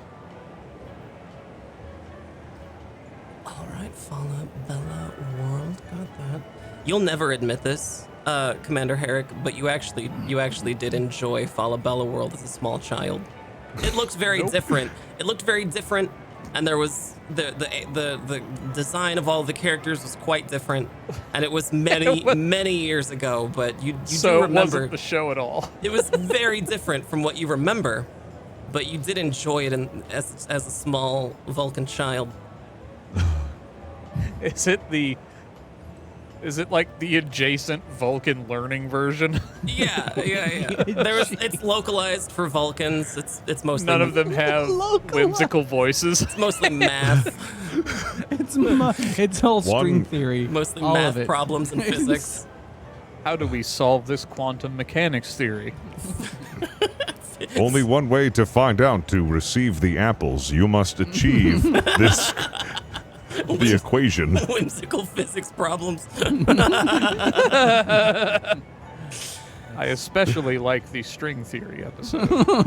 it's Well, is anyone hungry? Can I interest anybody in something to drink, perhaps, or anything at all? Would you like to use wash up, use restroom, anything? I, for one, am famished. I would love something to eat. Herrick, Belmont, Ram? I don't eat, sir. I know, but I want to invite you to dinner, regardless. If you Yeah. so accept. I'll pretend to eat, if that makes it better. Well, I didn't want to leave you alone if you wanted to accompany us. No, I'll accompany. Of course. Oh, all right. Well, there. Oh, I'm sorry. very well. There are several tables outside of a bar labeled the Galileo Bar. Frisk has disappeared and reappeared with some delicious-looking pizza. Although the toppings are a little bit different, you're noticing a lot of fish and an Oreo, what appears to be a cookie, just kind of crumbled around it. It's very interesting. It's our specialty. Anyway, here you are. I've got some plates for everyone. I'll just tell the ambassador that you'll be out here. We'll come get you as soon as we're ready inside the ballroom. Of course. Thank you. Of course. See you soon. It just kind of disappears. On second thought, I'm not very hungry. I mean, I think we should try it at least. I think. I if- don't know. If we don't, well, you know, it's a cultural thing. Even though they're trying to cater to our culture, it's a sign of respect to. We don't have to like it. I don't think we have to eat much of it, but at least have a bite out of it. I don't want to eat it. Is it multiple pizzas or is it one pizza with fish and Oreos? It's one pizza that it's cut up into slices, and there's several plates near it. I mean, I've had pineapple pizza. I mean, how bad can this be? And I think Belmont will grab a piece and take a bite. Sure. Intergalactic CC's pizza. It's disgusting. You hate it. It's exactly as disgusting as it sounds. You know, you try and give things a chance, and it backfires, and then I'm just gonna drop it. That is awful. Words of wisdom, Lieutenant Commander. You do not need to feel the need to try everything. I would use a little well, common sense with cookies and fish on pizza. I've had a peanut butter and pickle sandwich before, and it was fine. And you wouldn't think you would put those things together, but they work. Well, they at that time they worked. I mean, My Lieutenant appetite is replicated. completely gone. Lieutenant Ram, you notice, peering through the window of the bar, the Galileo Bar, a bartender who is sort of a little shifty. They're kind of making little quick movements. Not really, there's no customers inside, but they appear like they're very busy. And they look sort of suspicious. And they're quite clearly Cardassian. A species of humanoid reptile with rather long necks and scales. As Frisk appears, all right, well, I hope everyone's enjoyed their pizza, because we're right about to go into the ballroom. Anything else for anybody? Can I get anything else? Got a schedule to keep, let's go. No, I'm fine. Ready to proceed. Is everyone ready? Yes. Yes. Wonderful. Excellent. All right, well, follow me quickly. Just kind of this Frisk bullion with their little dress shoes, little bellhop uniform, just kind of right out in front, leading the way, a little fast. It's sort of difficult almost to keep up at a slow pace, but but you'd manage. And you come to a large set of double doors, the ballroom of the Hotel Iris. It's a rather large interior. There's marble pillars and red, lavish curtains, beautiful chandelier, several chandeliers. The ceiling is vaulted. And you see on one side of the room that same female Bolian from earlier, who is now quite animated and speaking directly to the husband and just kind of angrily kind of expressing things and just sort of pointing all over the room. And the older owner of the Hotel Iris is there as well, and just kind of like puts a hand on her shoulder and just kind of says, you know, it gives kind of the impression like, oh, it's gonna be okay, kind of a thing. And she just hugs him, and you kind of start to realize maybe that's her father. And you notice from across the cavernous ballroom enters the Klingon ambassador. He is old, very old, and dressed in Klingon robes. He's hunched, his hair is white, his skin is speckled. There are many scars across his face.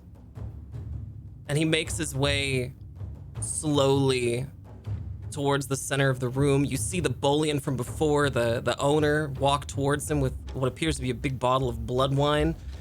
The Klingon snatches the blood wine out of his hand and just corks it and immediately chugs like half of it. You see the Bolian owner grip his heart, just, I'm dying! Oh, I'm doomed for this world! And Frisk just goes and gets another drink for him, hands him a drink. You stop, Fleet.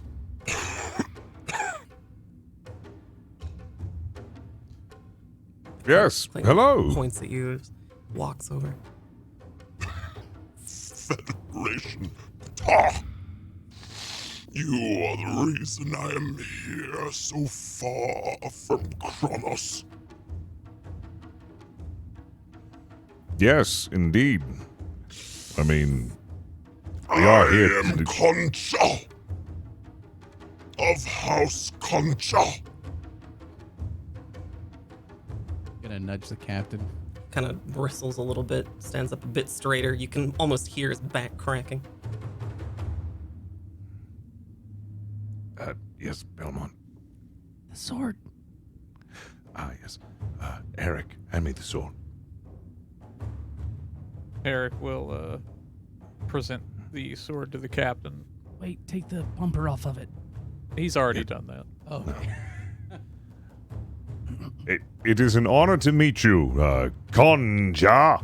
My name is Captain Eugene Lockstead, and this is my crew. We have a gift for you. Go ahead and make a presence and command roll with a complication of 2 and a task roll of 2, Captain Lockstead.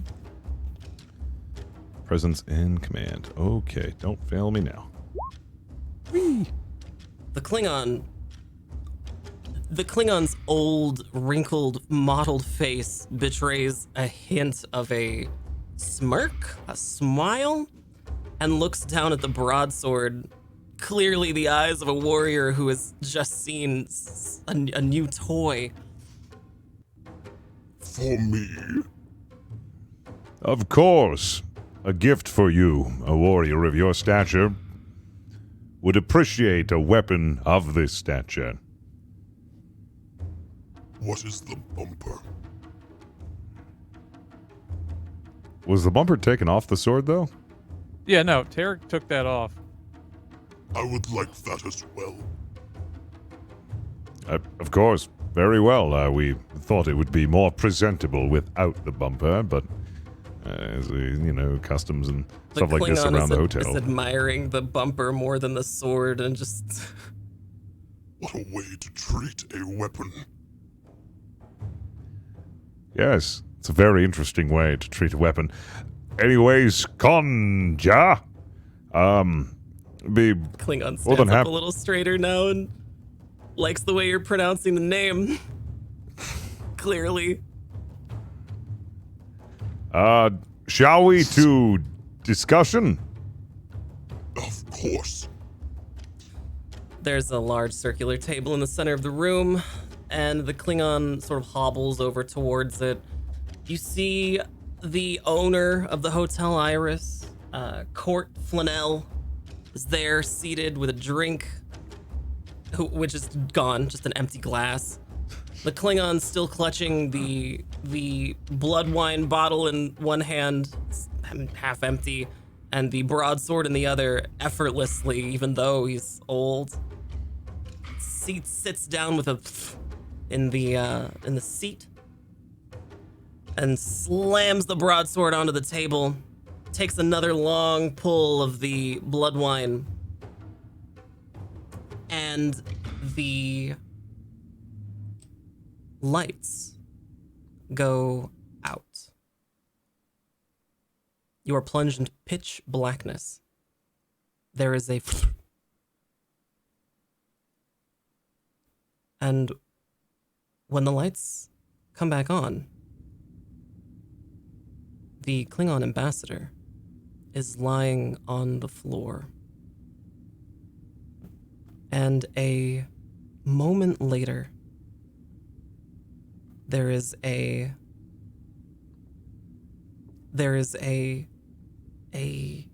sound.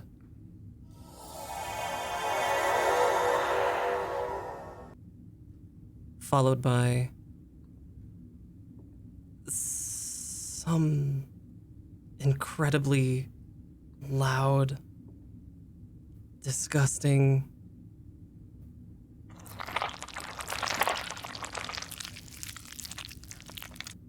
as all of the Klingons' organs appear above you at the table and rain down en masse across the entire party. The elderly owner of the Hotel Iris just clutches his chest and and then passes out. As we take a little break. I'm so excited. Thanks for going so well. They really were. I mean, wow. We'll be back for the second half of Star Trek Adventures Loveless right after these messages. Don't go anywhere. It's night in the city, and I'm on my way back home. Humming on my favorite ditty, swinging like Natalie Cole. But then out of the blue, who strolls down the boulevard but you? Your place is closer than mine. Why don't we go there and have some more wine? 'Cause life is for living. Let's see where the sun might lead. Let's see where the sun might lead.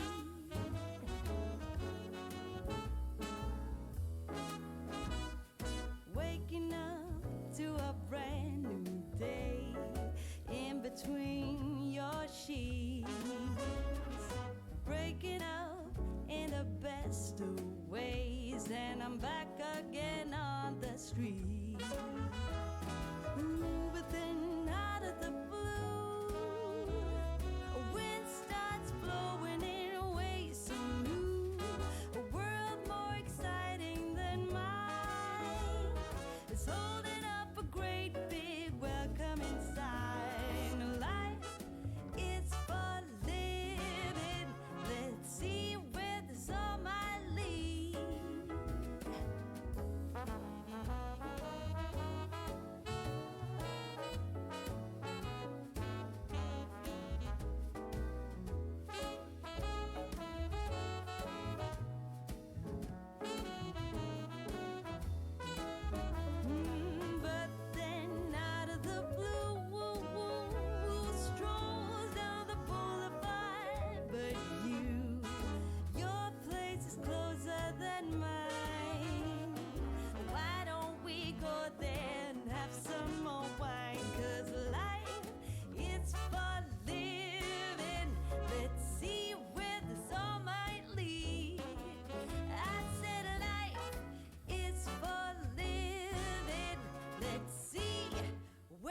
this song might lead.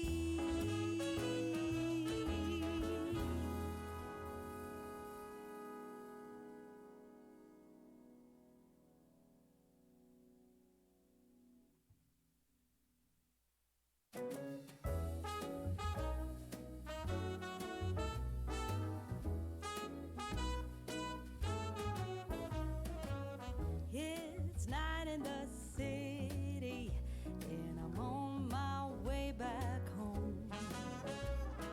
Humming on my favorite ditty, swinging like Natalie Cole.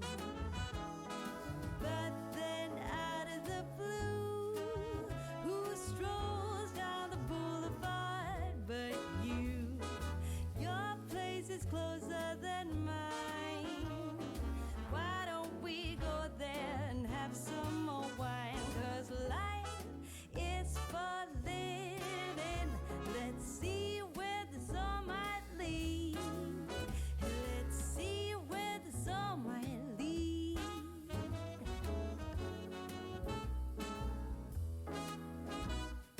Waking up to a brand new day in between your sheets. Breaking up in the best of ways, and I'm back again on the street. Ooh, but then out of the blue, a wind starts blowing in ways so new. A world more exciting than mine is holding up a great big welcoming sign. Life is for living. Let's see where the sun might lead.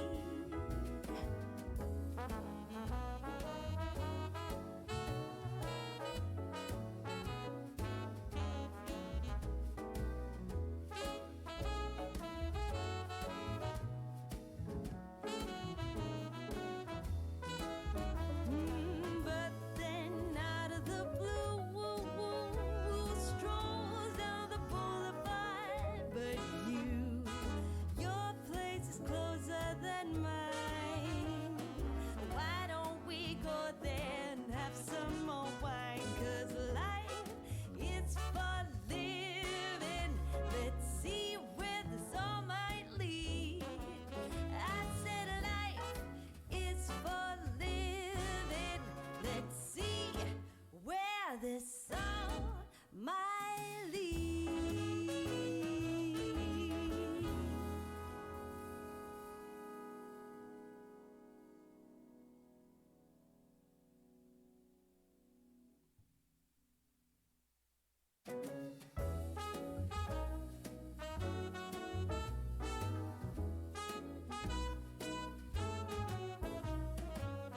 It's night in the city, and I'm on my way back home. Humming on my favorite ditty, swinging like Natalie Cole. But then out of the blue, who strolls down the boulevard but you? Your place is closer than mine. Why don't we go there and have some more wine? 'Cause life is for living. Let's see where the sun might lead. Let's see where the sun might lead.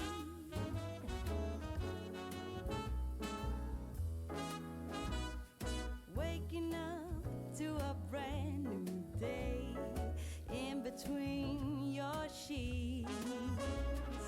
Breaking up in the best of ways, and I'm back again on the street. Ooh, but then out of the blue, a wind starts blowing in ways so new. A world more exciting than mine is holding up a great big welcoming sign. Life is for living. Let's see where the sun might lead.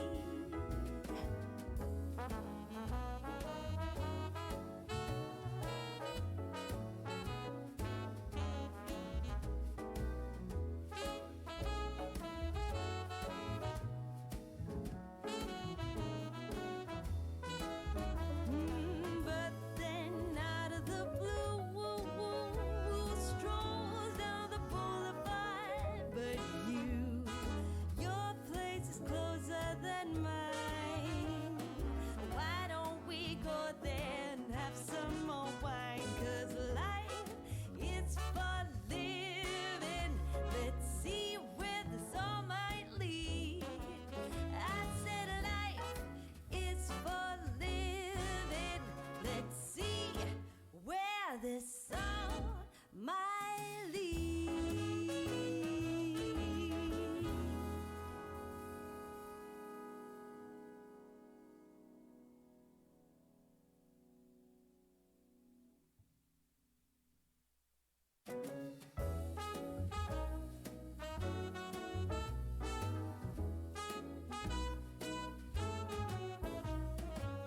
It's night in the city, and I'm on my way back home. Humming on my favorite ditty, swinging like Natalie Cole. But then out of the blue, who strolls down the boulevard but you? Your place is closer than mine. Why don't we go there and have some more wine? 'Cause life is for living. Let's see where this all might lead. Let's see where this all might lead. Hello, and welcome back to Fable Scraps' Star Trek Adventures Loveless. My name is Nicotine. I'm the DM for this show. If you're listening to the show on podcasting apps, such as Spotify or Stitcher, or on our VODs channel on YouTube, know that we record this show live every Tuesday. Every Tuesday at 3 p.m. Pacific. That's 6 p.m. Eastern here at twitch.tv/FableScraps. Where we last left off, the crew had finally gotten to meet with the Klingon ambassador and experienced a transporter event. Just as the lights came back on from a brief period of darkness, the Klingon ambassador was found on the ground, and moments later, all of the Klingons' organs were transported just into the air and rained down on everyone. The owner of the Hotel Iris, Court Flanell, an elderly Bolian, is unconscious, evidently in shock. And Frisk is now terrified and screaming at the staff. You, get the cleaning materials! Oh, get the cleaning materials now! Stat! Yesterday!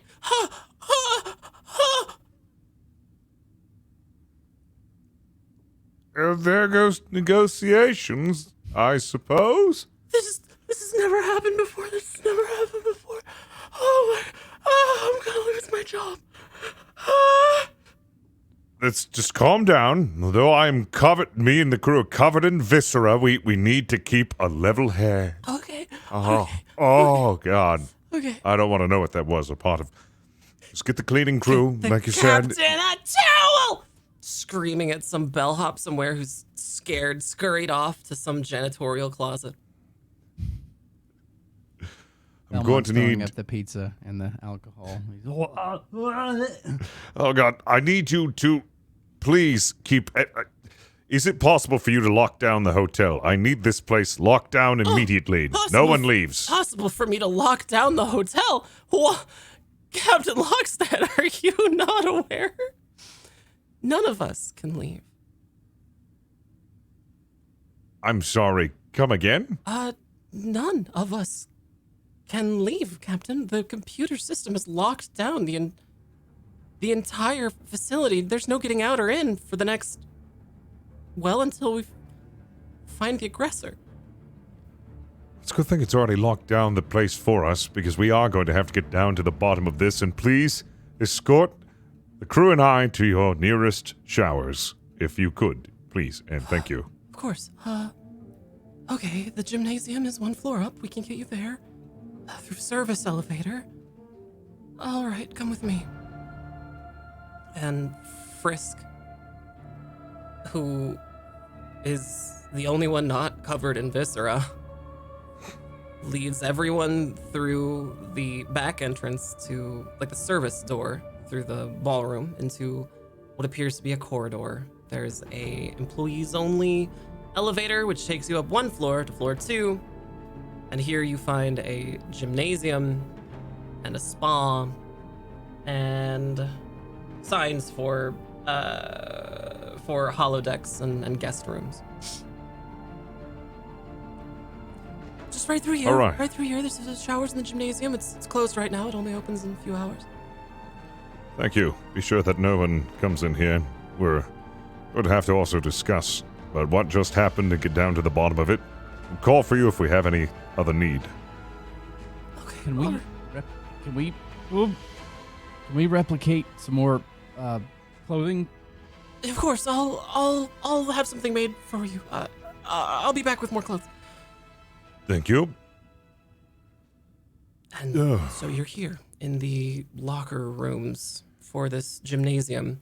It's an older style in keeping with the Art Deco of the building. It's 20s kind of Art Deco, mosaic tile. Looks like something that wouldn't be out of place at Xanadu.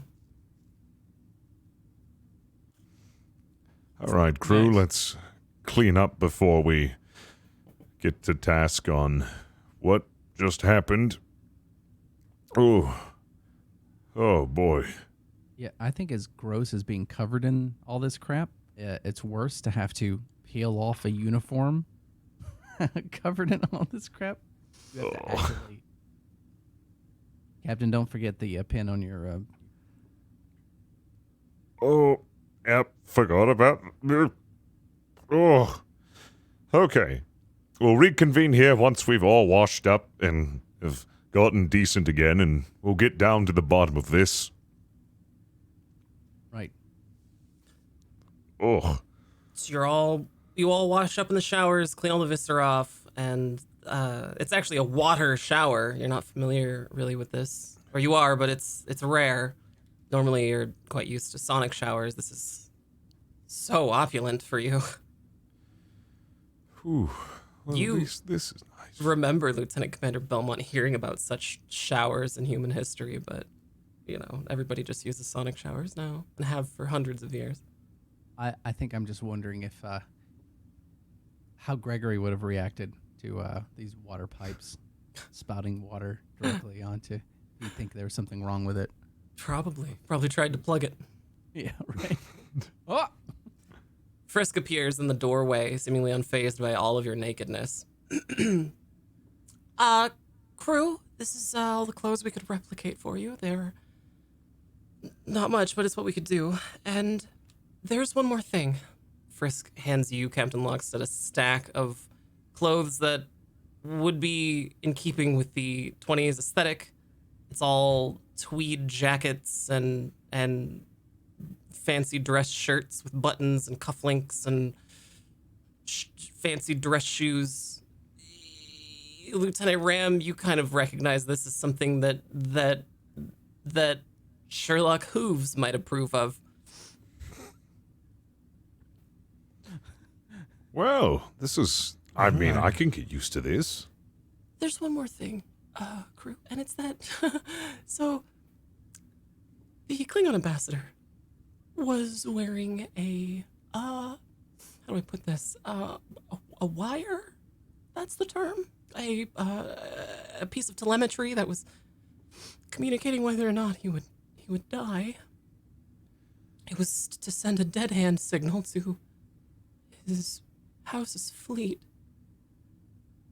The House of Conchal is currently en route. They'll be here in about an hour and a half, maybe, tops. I see. So we're going to need to find the culprit before they start assuming that we were the ones who caused his death. That's right. Very well. We'll set the task. Crew, did you notice anything out of the ordinary when we came in? Anything at all?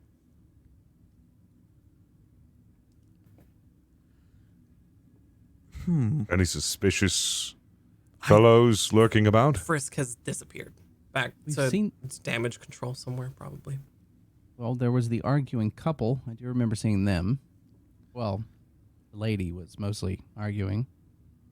It's one suspect. I saw a Cardassian bartender that was acting rather oddly. That's two. What do you mean by oddly?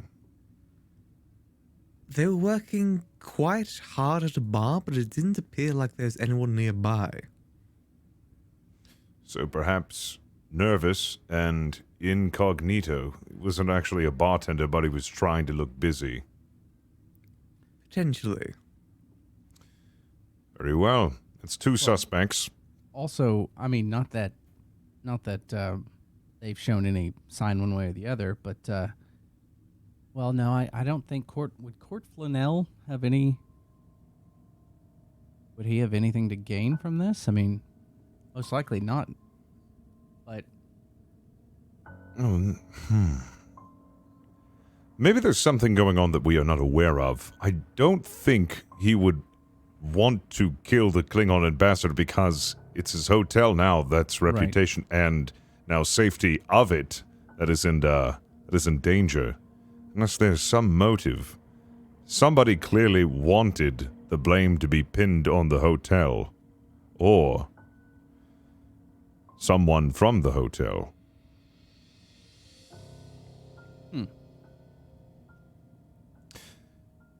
Let's go ahead and round up the suspects, and we shall interview them all separately. Commander Herrick, I would like you to go and retrieve the distressed woman. I would like you, Lieutenant Ram, to find the bartender, and as for you, Lieutenant Commander Belmont, go and retrieve the owner, and let us see if we cannot find something out. aye. Well, rendezvous back here at the gymnasium once we have all three suspects, and we'll get down to the bottom of this. All right. So, who's going where?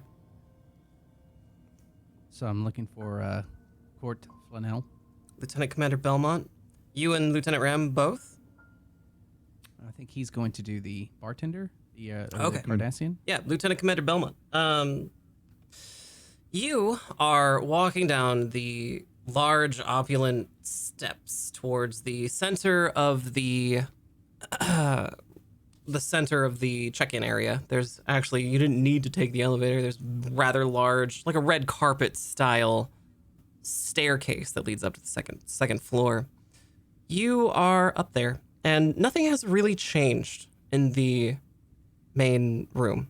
It's still playing that music. There's still lots of people mingling around, and nobody's really noticed anything's happened, and you suspect maybe that word just hasn't gotten out yet that something's wrong. Ballroom's not really a place people tend to go. Right. I'll probably walk down the steps looking specifically for him. Sure. They're not hard to scanning the spot. The Cardassian female and her husband are engaged in some kind of quarrel over. Oh, wait. Sorry, not the Cardassian. I'm sorry, the Bolian. The Bolian Oh, female. The Bolian for a female second. and sorry. The Bolian female That's and her mate are Sure. currently engaged in some kind of quarrel near the front desk, and she's holding tickets and sort of waving them around, kind of in his face. Just, yeah, you can see them from a distance. You Oh won't- yeah, but which is fine. But I'm looking for the owner guy. The You don't. was his name Court Flanell? Court, yeah, his name's Court. The old guy. His name's Court. I don't see him around there. No, you don't see him, but you see some people at the front desk, and you think you recognize Frisk. Okay, so I think I would probably go down that way. And let's see, who was supposed to be looking for them? Was that Commander Herrick that was looking for them? I think so. Because I Yeah, don't know if that he's was- with me or that not was as Herrick, we're yeah. walking. So I think if I'm with Herrick, and I'll just sort of motion, and then I'll walk towards Frisk. Okay. And then when I get up to him, I don't know if he's aware of me as I walk up to him, but just be like, Frisk. Oh, Lieutenant, Melhop? Belmont. Belmont. Yes. Lieutenant Commander. I'm looking for your boss, actually. Frisk's eyes are all red, like he's been crying. Oh, you mean Court? Mr. Flanell is... kind of leans in. Mr. Flanell is in the medical facility? This is a nurse's office. It's on the first floor. You're welcome to have a look if you'd like. But he's rather unconscious at the moment. He's unconscious. Oh. Okay, well, I think then maybe I could use your help. All right. But I'll need you to come with me back to the gymnasium if you have the time. Yeah, of course. Anything. Okay. And just kind of So, looks over at the rest of the crew and just says, "Oh, gotta go take care of some things. I'll be back. Stay busy, everyone. Don't forget your hummingbirds. Let's go." All right, and then I'd lead him, or he'd lead me probably. Yeah, he's considering the probably. place. I'll just leading the way. Yep. Herrick. You walked over to the main sort of staircase with Belmont, and Belmont pointed out the couple who were arguing.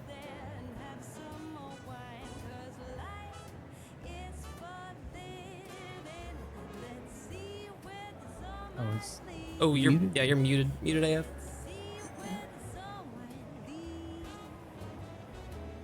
Sorry. That's okay.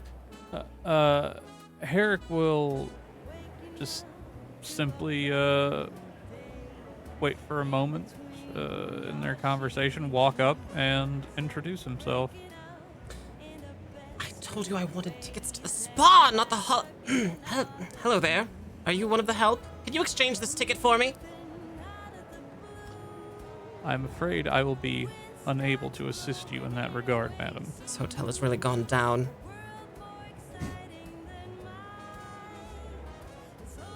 So it would seem. However, I would be appreciative of your assistance regarding a rather urgent matter. Say, This is the hotel owner's daughter, right? appears to be. Say, you are a Vulcan, yes? That is correct. You don't work here at all, do you? I do not. Have you seen my father?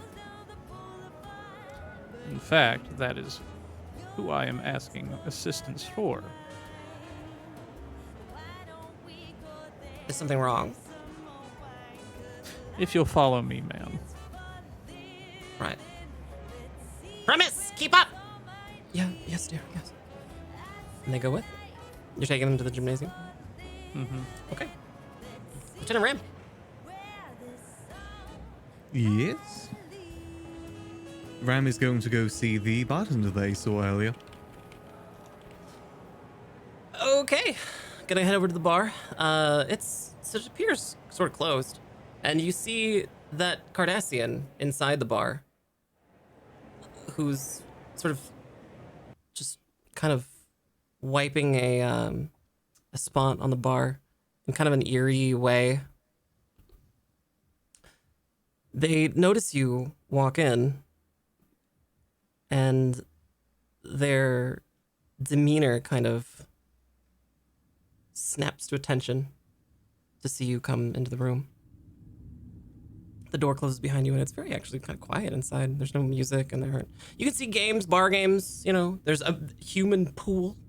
There's some Klingon game somewhere, and this long, elaborate bar. It's some sort of alloy. It's made to resemble wood. And you walk in. Ah, greetings there, barkeep. Hello there. Just popping by for a quick drink. What would you recommend? Well, What's your poison, Federation? Well, what have you got? Anything human? The bar specialty. Lovely.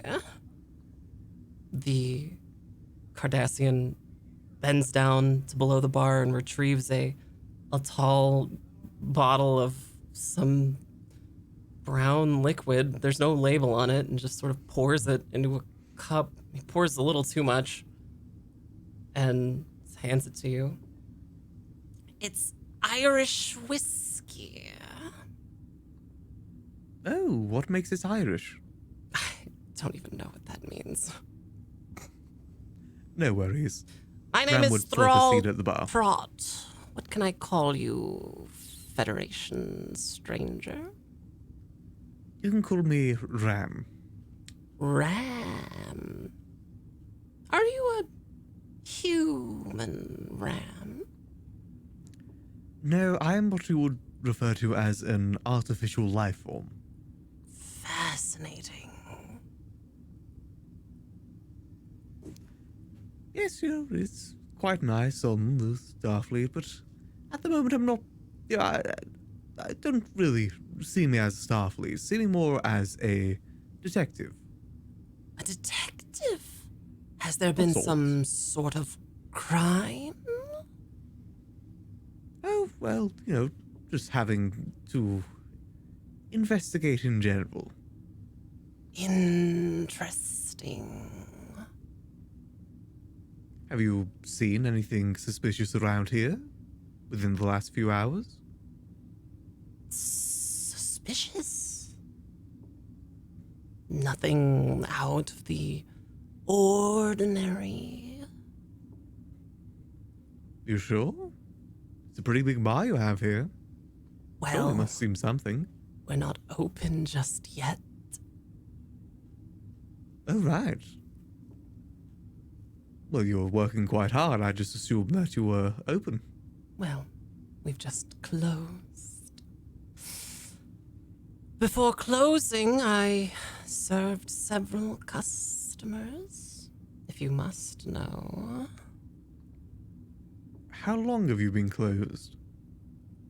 10, 15 minutes? Does that line up to when Ram saw him earlier? I will. Just about, yeah, just Just about. about, okay. Right, what sort of last calls did you have then? Anyone seem out of the ordinary? Well, let me think. It is so difficult to remember such details so long ago. You said yourself it was only 15 minutes ago, right? Suppose there was anything to refresh my memory.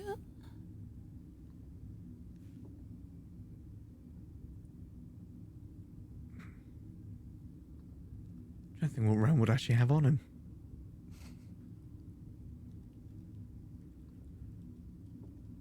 You would actually likely still have a data chip containing your program from the holodeck. The Falabella Well, world. How are you with human customs? Human entertainment? I find them fascinating. It's not every day a Cardassian leaves home to work in a bar, a human-themed bar. Yes, it's quite nice. How would Data Chip of Human Entertainment, one of the premier shows, from what I've heard, of human entertainment? It's not Waterworld, is it? No, not Waterworld. I'll take it. Or Waterworld too. Yeah, the Cardassian happily takes it. Well, let's see. It was rather recently I was behind the bar when I noticed Kriva and her husband, mate, whatever, having some kind of fight. The male was rather animated. I noticed that little weasel Frisk angrily chastising a bellhop. I saw someone spit out a pizza.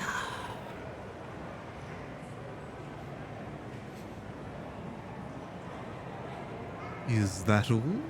Nothing else? No broken fences? Excuse me? Sorry, it's just a phrase of sorts, you know, and to say of like clues or leads of some sort. No, nothing else. There May I weren't get your name many. again? My name? Yes, just again. My name is Thrall. Thrall Prot. Just kind of a clawed finger just kind of taps the name tag. It says Thrall Prot on it. Well, Thrall, I appreciate your help here. Make me one more roll, Lieutenant Ram. It'll be a roll for insight and presence and command with a complication of 3 and a task roll of 2.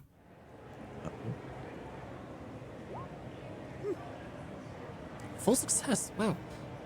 As you get up to leave, Lieutenant Ram, the Cardassian Thrall, just kind of, one more thing, Federation. Yes? There were fewer bellhops today. How few are we talking? Well, a good 70% of them called out sick.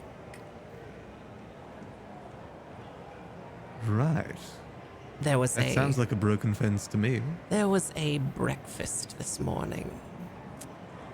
A dish that Old Man Court had prepared. He so fancies human culture, he likes to sample their cuisine. Bolian physiology is so resistant, but even it could not stand the assault of the ceviche.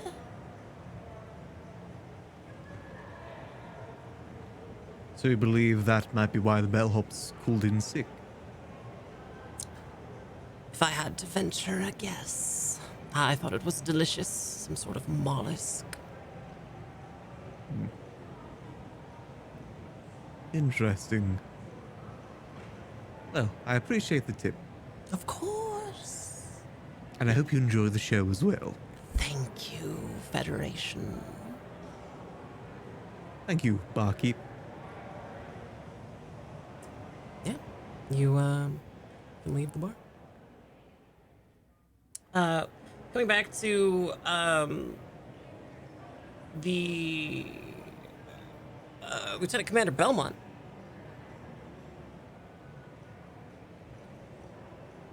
Where are you, Lieutenant Commander Belmont? Have you made it back to the gym? I think at this point, yeah, we would have made it back to the gym and would have made a. I'm not sure where the captain was within the gym, but upon spotting him, would have started walking towards him. Mm-hmm. And once we got close, I would have said, Captain, discovered that Mr. Flanell is in medical. He seems to be unconscious. I don't know much outside of that, but I did bring Frisk here. Might be able to potentially help. Oh, well, I hope he has a speedy recovery. But thank you again, Frisk, for coming. Yes, of course. Anything I can do to help. What is all this about? Well, you see, we need to get down to the bottom of what exactly has gone on here, and I just had a couple of questions for you. There is a rather large lounge area near this pool in this great gymnasium, and you're seated at what amounts to a fire pit. It's not actual fire, it's just a hologram, but it looks endearing enough to be a fire. It's even giving off little fiery sounds.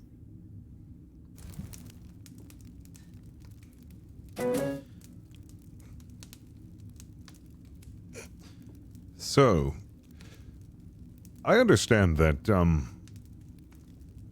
you are an employee here, correct?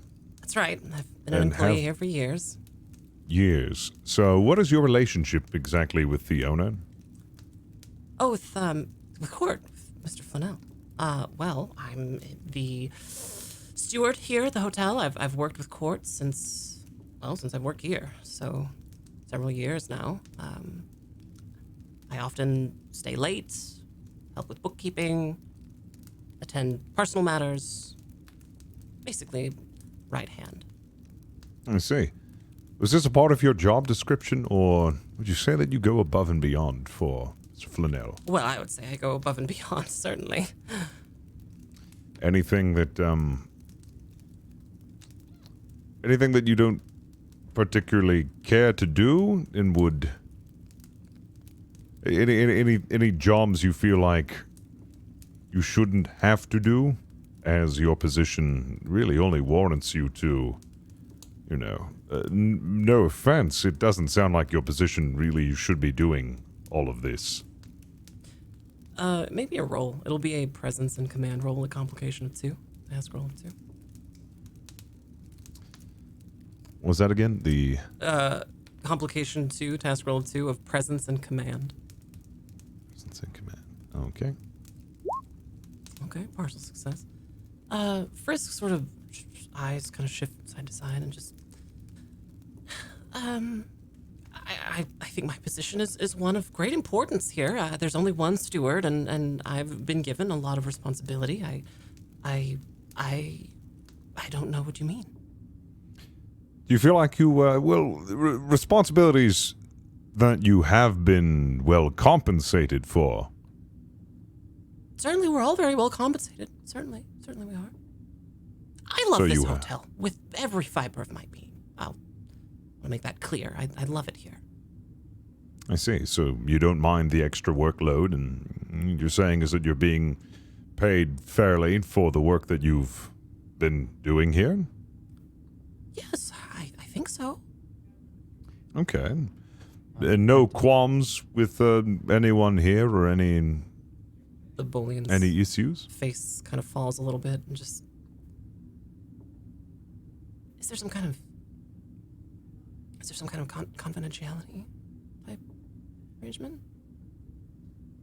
I'm just trying to get down to the bottom of what exactly has happened here, and the more information I get is well, it would help. This is all confidential, of course, between you and I, so I wouldn't worry about anybody else. You can trust me. Right. Well,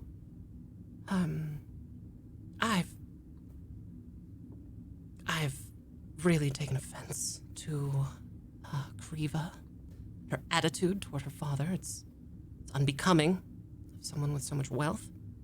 I think it's a little obscene, to be honest. Don't know why he puts up with it.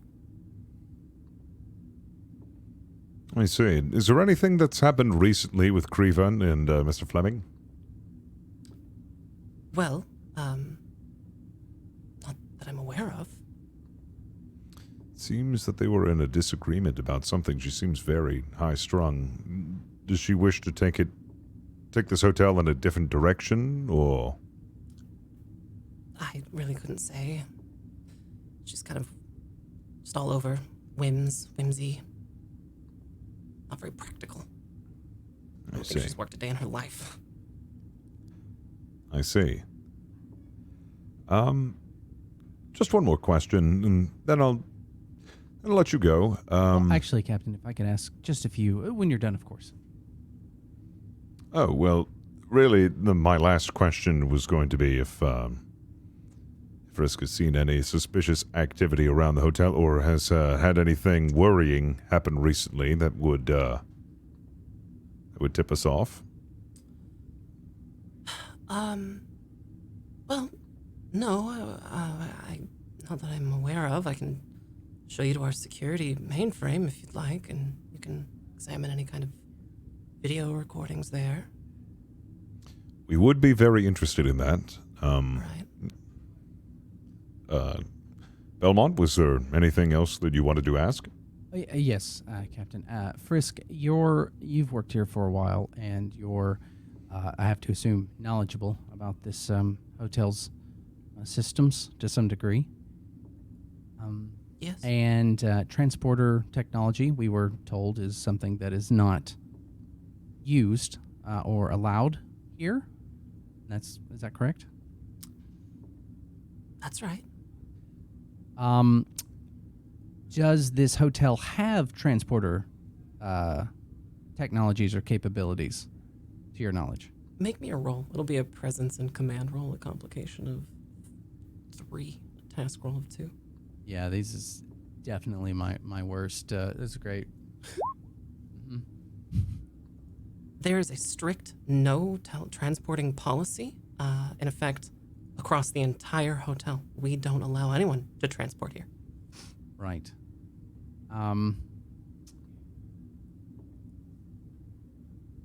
That's I guess all I have, Captain. All right, well, I appreciate your time. Is there a card or something that we need to gain access to the security room? Because after we've finished questioning, we would like to have access to that. Maybe scan it. Well, certainly. Here is a skeleton key. Please don't lose it. I'll need this back. Access any room in the hotel. Of course. Thank you very much. Belmont, would you care to examine the security tapes and see what you can find there? Absolutely, Captain. Thank you. All right, well. That'll be all. But if there's anything more, then we'll call you back. Please hurry. We're trying our best. All right. Frisk gets up and flitters away. Very well. Whew. I'll patch into, let's see. Herrick. I'll check in on Herrick. Okay. Commander Herrick. There's no response. It's very odd. I will patch into Ram. Ram? You there? Can Ram respond? Yeah. Yes, Captain. Have you seen Commander Herrick? Can't say I have. I just got finished with the barkeep. I see. And what have you learned from the barkeep? I've got a few leads I can follow up on. Or we can follow up on. Very well. What leads are those? Well, it's about some people that were in the bar before closing. Apparently I came in after closing as one of those customers. And one of the main odd things were that there were fewer bellhops today. Roughly about 70% of them called in sick. And according to the barkeep I was talking to, throughout plot, it was due to a breakfast dish prepared by Old Man Court. It was like some sort of human cuisine called svitja. Svitja. Sounds interesting. So 70% called out sick because of this svitja. Yes, apparently their stomachs were very sensitive to it. I see. Interesting. Ram, could you perhaps look into the origins of where this svitja came from? Whoever made this? This might be a lead. It is rather convenient that 70% of the bellhop staff is absent with a crisis like this taking place. Well, according to the barkeep, it was prepared by Old Man Court. Old Man Court? Yes. See if you cannot locate him and escort him here. By the way, I know I'm not here, but he was actually he's passed out in Med Bay or wherever they're. Oh, yeah. Oh, yeah, that's right. I'll see what I can do, Captain. Have you found any leads? Well, we've just finished talking to Frisk. Nothing out of the ordinary. However, I did gain access to the security room, skeleton key. I'm having Lieutenant Commander Belmont check that out now. The doors on the gymnasium are banging, bang, bang, bang. Lockstead's going to immediately look over and... Does he have a phaser with him? Yeah. I'm going to set that to stun, and Sure. then I'm assuming that Lieutenant Commander Belmont is still in the room with me. Has he gone? Oh, he's left. Yeah, he's left. Oh, he's left? I'll approach trepidatiously and then call out, Bang! "Who's that?" They're rather thick, large wooden doors. Bang! Announce your presence. You can kind of hear a voice on the other side, but you can't quite tell who it is. I'm warning you. I'm armed. Bang! I'll slowly approach the doors Bang! and I'll grab hold of it with phaser ready and I'll issue one more warning. Bang! Bang! I'm going to open this door. I am armed. Do not try anything funny. And I'll fling it open with all my might. Make me a roll. It'll be a control and command roll with a complication of 2 and a task roll of 2. Oh, full success.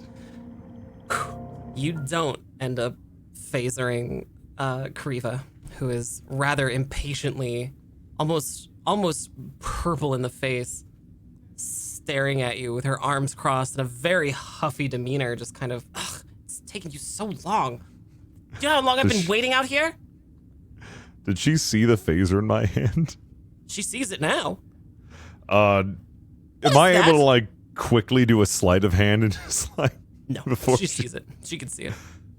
Precautionary measures. Do you work here? No, unfortunately, I just happen to be working here on something. All right. Well, the pointy-eared one told me to go here. Yes, I wanted to speak with you about what has transpired to our Klingon guests. I see. Please, take a seat. Make yourself comfortable. Thank you. I'll have a human whiskey. 1 ice. Is there somebody here? No, it's just you. I'm... Oh, the uniform. No, I'm actually from Starfleet. This is formal attire. You have the regular suit jacket with the tweed jacket on. She's just used to ordering people around. It's like, I'm sorry, I'm not the bellhop or a server, and I cannot get you a whiskey. All further rolls with Kariva will be extra 1 plus complication now. So why am I here? I wanted to question you about what has transpired to our Klingon guests. I recently talked with Frisk, and she had notified me that you had been arguing quite a lot with your significant other, and maybe even butting heads with your father. Who? And Premise? Frisk. Oh, I'm sorry. Is that the name of your partner? Yeah, Premise. What exactly is going on between you two, if you don't mind me asking? Well, I think Premise is jealous, honestly. He's too spineless to do anything about it, of course, but what can you say? Jealous of what? Oh, the wealth, obviously. Why would he be jealous? Aren't you two a team, per se? Well, Engaged? I still sign the checks. I see. So you believe he's jealous that I give you're him an the breadwinner. allowance, and he mostly keeps to himself. He's in advertising, you see. Anything to keep the old boy entertained, I guess. I see. And what's been the topic of argument? Just on how much you make is... Oh, he wants to be a writer, and it's terrible. Why is that so terrible? Oh, he's just bad at it. Oh, I see. It's awful, really. Truly awful. He only writes, he calls it fiction, phenomenal fiction? Something like that. All of his characters are already written by some other people. And he loves old-timey Earth characters. I don't understand. Oh, I see. It's not my place because I don't understand. Doesn't sound like you're being very supportive of his endeavors. No, I hate it. Yes, it doesn't sound like he's jealous. It just sounds like you've been crushing his dreams. Well, somebody has to. What's he gonna do? Actually write a book? What's the harm in that? Well, you can't have him getting his head full of ideas like he's gonna be an author, famous author. I don't know. That's a very strong possibility. If you'd just let him express himself. Are you chastising me? Just not my place. I know. I apologize. Back on topic. I still haven't gotten my drink. Lockstead looks around. Is there There's a drink cart. It's not too far. I'll go and make a drink, and I'll talk to her while making the drink. Okay. But I am going to just gonna honk a big loogie in that drink. It's just the biggest honking loogie I can, and I want to mix it in real well so she. Yeah. Okay, definitely. Okay. Yeah. So, anyways, so you wanted ice? Is that right? Just one ice? One cube? ice. Yeah. Yes. The little globes, little ice globes. Oh, of course. What's that over there? Nothing. Nothing. It must have been my imagination. Anyways, so, about our Klingon guests. It's quite rather unfortunate. I had an understanding that you weren't allowed to do any set-aside transport, but yet their organs were transported outside of them. What? Yes, you haven't heard? No. Here's a drink. She takes the drink and just immediately drinks like half of it. Their organs were what? Their organs were transported outside of their body, and it was to my understanding that transporting was not allowed in this hotel. Yet, evidently, that's what happened. Whose organs? The Klingons that we were meeting with. Well, that's all right. I thought it was a Bolian. Right. Now, with that said, I was wondering, do you actually have the technology here at the hotel to perform site-to-site transport? Certainly not. Not that I'm aware of. Haven't you heard the rules? There's no transport here. Oh, I understand, but evidently somebody has gotten away with it, and I was wondering if, I don't know, you don't have any emergency facility or any secret tucked away place where site-to-site transport is possible? Not to my knowledge. What did you say your name was? I'm sorry, I didn't introduce myself. My name is Captain Eugene Lockstead, and I'm Captain of Starfleet. Ah, Captain Lockstead. All right. No, not to my knowledge. Okay, and I'm assuming your father would be the only one who would know. Correct? Like I said before, transport is not allowed in the hotel. It's like the biggest rule. Well, I won't press it any further. The other question I wanted to ask was your relationship between you and your father. I understand that maybe there is some, well, It just appears that you're two very different people. Have you ever butted heads about the hotel? Well, Daddy's always trying new things. He's so enamored with human culture. I don't know. He's so whimsical.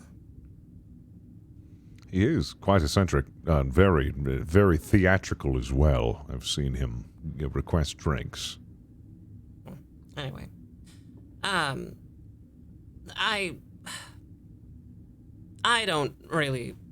Go ahead and make me a roll. It'll be a presence and command roll with a complication of 2. Now that she has a drink. Excellent. Partial success. Her eyes are kind of shifty, and she's just kind of. I don't know. It's the nature of such a high-strung job. You know, he runs this whole place practically by himself, always pulling other people's weight around, and I don't know. It's just I feel bad for him. You do? Why don't you help him? Me? Working here like a bellhop? Please. Oh, I don't mean like that. Maybe showing some support in some way. I mean, if he works as hard as you say he does, and you feel for him, you must I've had quite about enough of life advice hour in the gymnasium, Captain. Again, sorry, not my place. Well, let's get on to Klingon guests again. Were you aware of the meeting that was arranged here today? Oh, Daddy's always got some kind of meeting going on. I can scarcely keep track of who. It's always some dignitary or official of some kind. Happens all the time. Really? So it's a very frequent thing, then, of diplomats and such of importance coming to this hotel? I've just learned not to ask questions. I see. It makes Daddy drink more when I ask questions. He does drink quite a lot. He does. Very well. Any rumors of dissatisfaction among the workforce? Anything along that nature? Just kind of scoffs, giving like I care kind of a look. Very well. Also, I believe that your father has gotten into, culinary endeavors and had a very interesting pizza. I've been told that over 70% of the bellhops were sick due to a thing called ceviche? Something along that nature, ceviche? Oh, the mollusk. Yes, Daddy loves mollusks. I'll never understand it. Filthy creatures. Now, I was wondering if that was a coincidence, considering that 70% of the bellhops have not shown up to work on a day quite like today, considering that now we could very well be visited by an aggressive group of Klingons after what's gone on. Is there anything that you might know about that? Do you think it's just coincidence something like that happened? Whenever we get human guests, Daddy always likes to make a big show of it and tries to get everyone to eat human cuisine, and every so often it's something fun like hot dogs. Every so often it's something horrifying like ceviche. Yes, I would not recommend the hot dogs. 2 years ago it was something called escargot. It was awful. Same kind of reaction. Same thing happened, 70% of, or a majority of bellhops gone sick. Bolians are quite known for our robust metabolism, but even we cannot withstand the onslaught of human earth and mollusks. I see, so this is not an isolated incident. Your father regularly shares his cuisine with the bellhops? Oh, he loves it. I don't understand it. Very well. Well, I appreciate your time. That's all the further questions I have to ask. Unless you've seen anything suspicious or otherwise that could tip me off, you're free to go. She just kind of pounds the rest of the whiskey and places it down gingerly on the table and just reaches her hand up, expecting you to help her out. Lockstead will hesitantly. He's like, Okay. As you walk her to the door, all the way to the door, you open the door and see Premise standing there, just about to knock, right? About to knock. And just immediately he kind of like sees Kriva and like looks down, just like, oh, hello, dear. Premise! Late as always. Well, shall we? Yes, dear. Yes, dear. Where's the pointy-eared one? Oh, I don't know. Okay. Well, fine. To the spa! Just kind of walks away. The Premise. before they leave, I'll pipe up and be Previs. Yes. It's Premise. Premise, I'm sorry. Follow your dreams. Oh. Well, thank you. Premise! I'm sorry, I'm coming. I'll be right there. Premise scurries a little taller that day. Had to do it. At this time, I think Captain Lockstead will patch into Lieutenant Commander Belmont and see his progress. Belmont, have you reached the security cameras? Oh, have I? You have, yeah. You found the security door. Above it, it's sort of a nondescript closet-looking door, and you have your tricorder out, and you see this door. You see also a rather large, obtrusive security camera just above it, facing out, and there's a little red light on it. And you walk. You're there. You're in front of the door. You can open it if you'd like. Sure. I am Captain. I just arrived here. Excellent. See what you can find there. And, well, hopefully it's something more than what I've been able to deduce. So far, I'm still at a loss, and we don't have much time. So hopefully the security footage will prove to be valuable. Anything specifically you would like me to focus on? Well, in particular, I would like to, Supposedly, 70% of the workforce was out sick. Well, the bellhops were out sick because of cuisine that was made by the owner. See if you can't find security footage of the kitchen and see if it was deliberately sabotaged. Right. Okay, I can do that. I'll start there. And should I just try and trace the individuals we've mentioned so far? Yes, also, see if you cannot examine the footage of the bar, where supposedly the shifty bartender was working and had also seen I keep forgetting the names. Kriva, I believe. And then also keep track of the owner as well. See if we can... And then Frisk. See what Frisk was up to, considering that Frisk works here. Right. I will see what I can do. And I think that... am I here by myself, or did Frisk walk me? You're here by yourself. All right. So I probably... If I've got my... Unless Ram caught up with you somehow. Ooh, I don't know. Yeah, I'm not sure what Ram be doing right now. I think Ram would have tried to return back where we met before. Okay. Yeah. So, Lieutenant Commander Belmont, you're here in front of the door. You want to walk in? I think if I've got my tricorder out, I probably would have it just running in general. Sure. Yeah. You've got it on like a passive scan, and you're scanning this room. You can tell that there's some power draw to this room that's consistent with a industrial kind of room. Sure. Yeah. Are there any life signs? No. Past the... No. Okay. I imagine Frisk would have given me some way to get into the room itself. Yeah. You have a key. The key. Okay, yeah. So Yeah, I would go ahead and open up the door and see what I have to work with. Sure. Yeah. You walk in, and it's a rather basic looking security closet. There's security equipment, there's some computers, some view screens.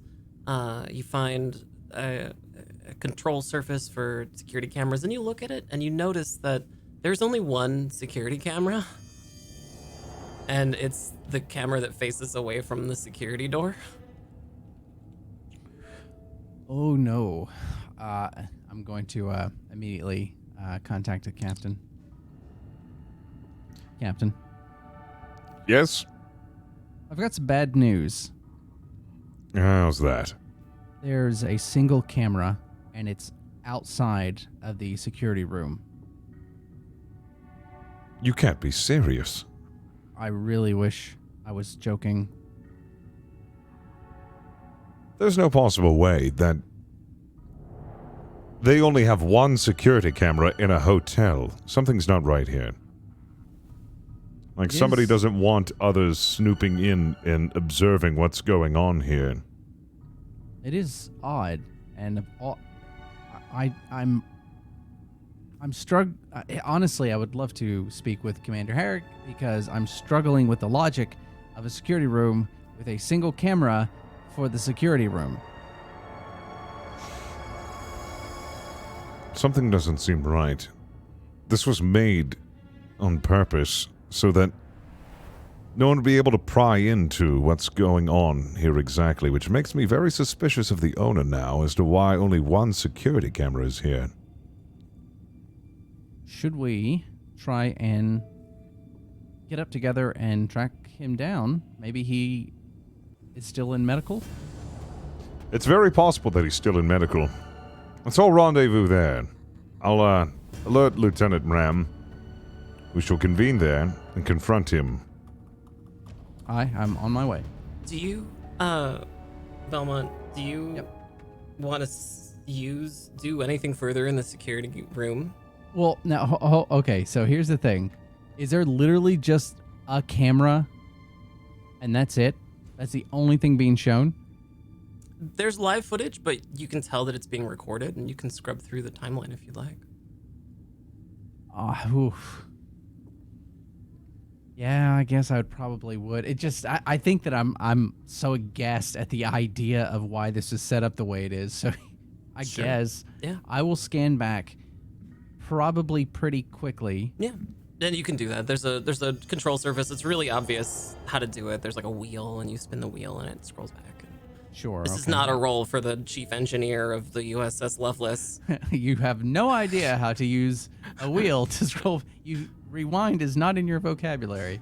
You rewind the footage to a point where it blinks out, and you recognize that as the period of time when all the lights went out.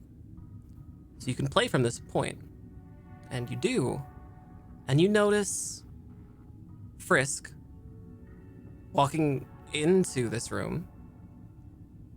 A few minutes later, leaving this room. And then you notice a hooded figure glide into the room. The lights go out. The lights come back on, and the hooded figure leaves the room and makes a right turn. A right turn. Did I come from the right, or did I come? You came from around the left corner, and you know that the right corner leads towards the main bellhop area, the check-in desk and everything. All right. Well, after seeing this, I will contact the captain again. Before you do, you notice your tricorder has been kind of angrily, like, blinking at you in like this big angry red light. And you take a look at it. You notice that this particular room has some sort of weird field around it. There's some kind of large power draw. Make a roll for me. It'll be an insight and engineering roll, the complication of 2. Insight engineering to Partial success. You can identify the signs consistent with a rather large capacitor. And you can see that it's coming from a specific direction in the room. You can't quite make out exactly what it is. I think I would probably go in the direction that the direction that I'm getting, Yeah, whatever sure. the readings are. You can explore any angle of this room. It's pretty small. There's a large storage shelf. There's the desk with all the security equipment. There's a portrait of Old Man Court on the wall. Everything's got crown molding around it. It's very opulent, even inside of the industrial security room. And yeah, you can investigate any of it. I'm definitely looking for any sort of panels or openings or hatches or anything that looks like it could open up. Well, this I mean, you can floor investigate any of ceiling. that stuff if you want. Oh God! All right. Let's start with the picture. The picture. I'm gonna go towards the picture. Okay, yeah. You place your hands around the picture and try and find a seam or something. And the picture swings open. Behind the picture is a large red button.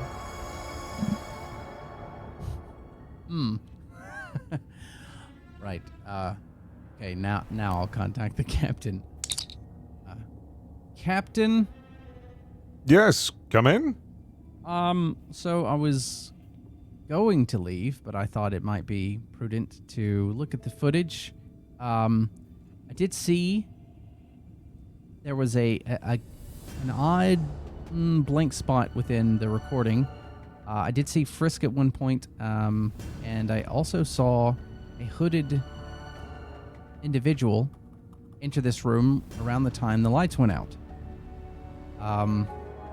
Upon scanning the room, I did get an odd sort of energy signature of sorts, and traced it to a picture of the owner, and behind it is a button. A button. Yes, I have no idea.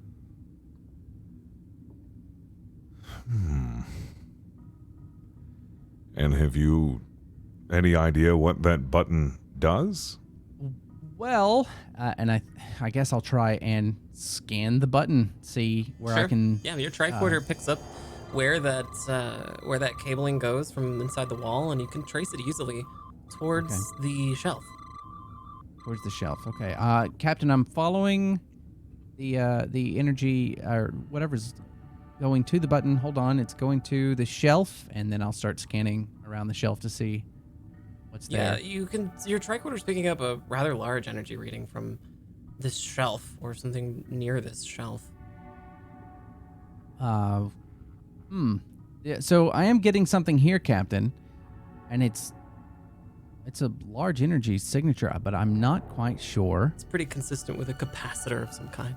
Yeah, that's like it's a capacitor, but I'm not sure what the purpose of all this is. You're beginning to suspect that the transporter might be there, possibly. Well, would I have an inkling to any connection between a transporter and what I'm seeing? You would probably suspect that a capacitor of that size could be used for a transporter. Sure. Maybe one use only kind of a thing. Certainly not the kind of pad that the Lovelace has. Right. It is possible, Captain. I mean, I would have to see what all is connected and how, but I guess it is possible. Then I think it is safe to assume that is in fact the capacitor that probably has led to a transporter, and that's what's transported the organs out of those Klingon.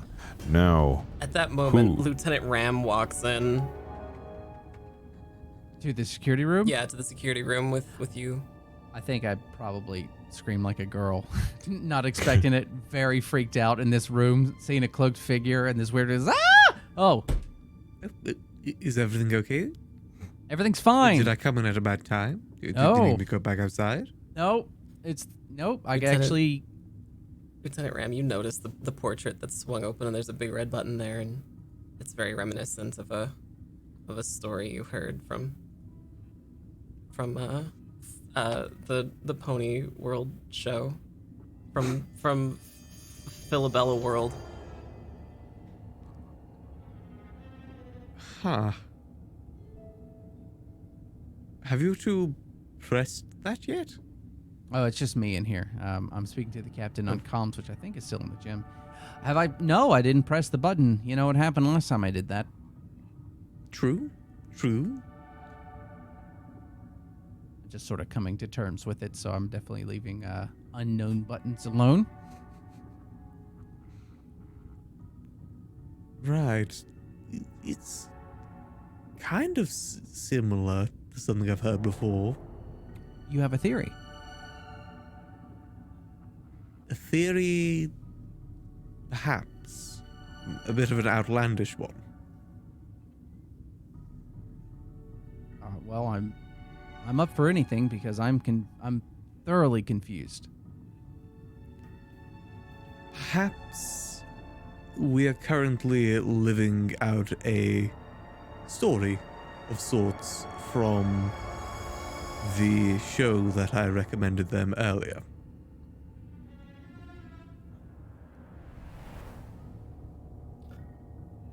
How's that? You know, Lieutenant Ram, that in at least one or two of the Sherlock Hooves and Klopson adventures, there's like always a portrait or a statue that's got some secret button, and it always opens some kind of wall past a secret passage somewhere.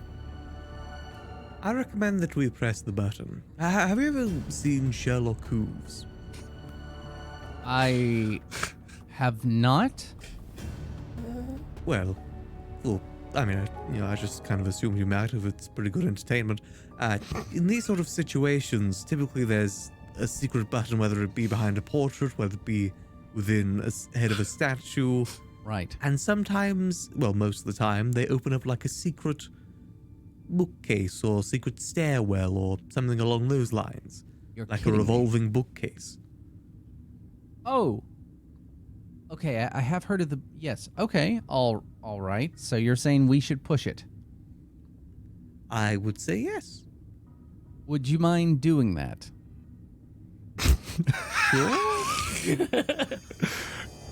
Belmont's like, not this again. Well, I've been speaking with my therapist, and she's been very adamant about thinking Not before pressing leaping, buttons.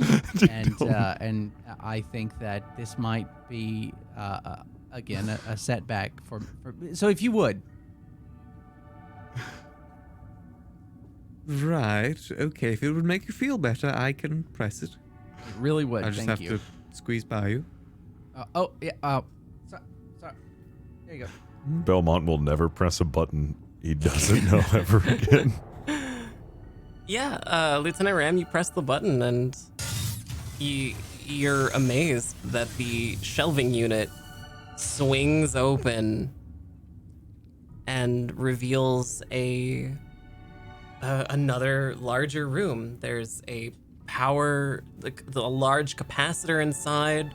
There's a small single-person pad, a transporter control desk, and another button, essentially a big switch. And you assume this to be like a power override switch. It even says power on it. See? Told you. Just like Sherlock Hooves. Right. That is. You'll have to show this to me later because this isn't knowledge that I would have had. That show must be something else. Let me relay this to the captain. I'm going to let the captain know just all of it. Captain, we've discovered some things. Ram touched the button. It opened a door. We found a transporter. So, yeah, we probably could use you here. Excellent work. I'll be right there. Right. And I will whisk away Sure. The the like time to travel from the gymnasium down one floor to the security desk is pretty minimal, and the captain is there almost immediately. Oh, this is most unexpected. Let's do a thorough investigation and see what clues we can find. And I'll set to work, and I'd like to actually scan the area with my tricorder and see if I can find possibly any footprints, or is that possible to find footprints, fingerprints, stuff of that nature? No, you've pretty much gotten everything you're gonna get out of this room.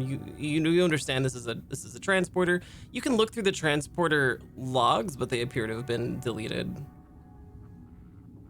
Very well. While they're here, I'll be like, also, just so you're aware, the hooded figure that I saw actually went right outside of the room here, so we may want to go in that direction as well. I believe that's where all the bellhops and whatnot are, or at least one of their areas.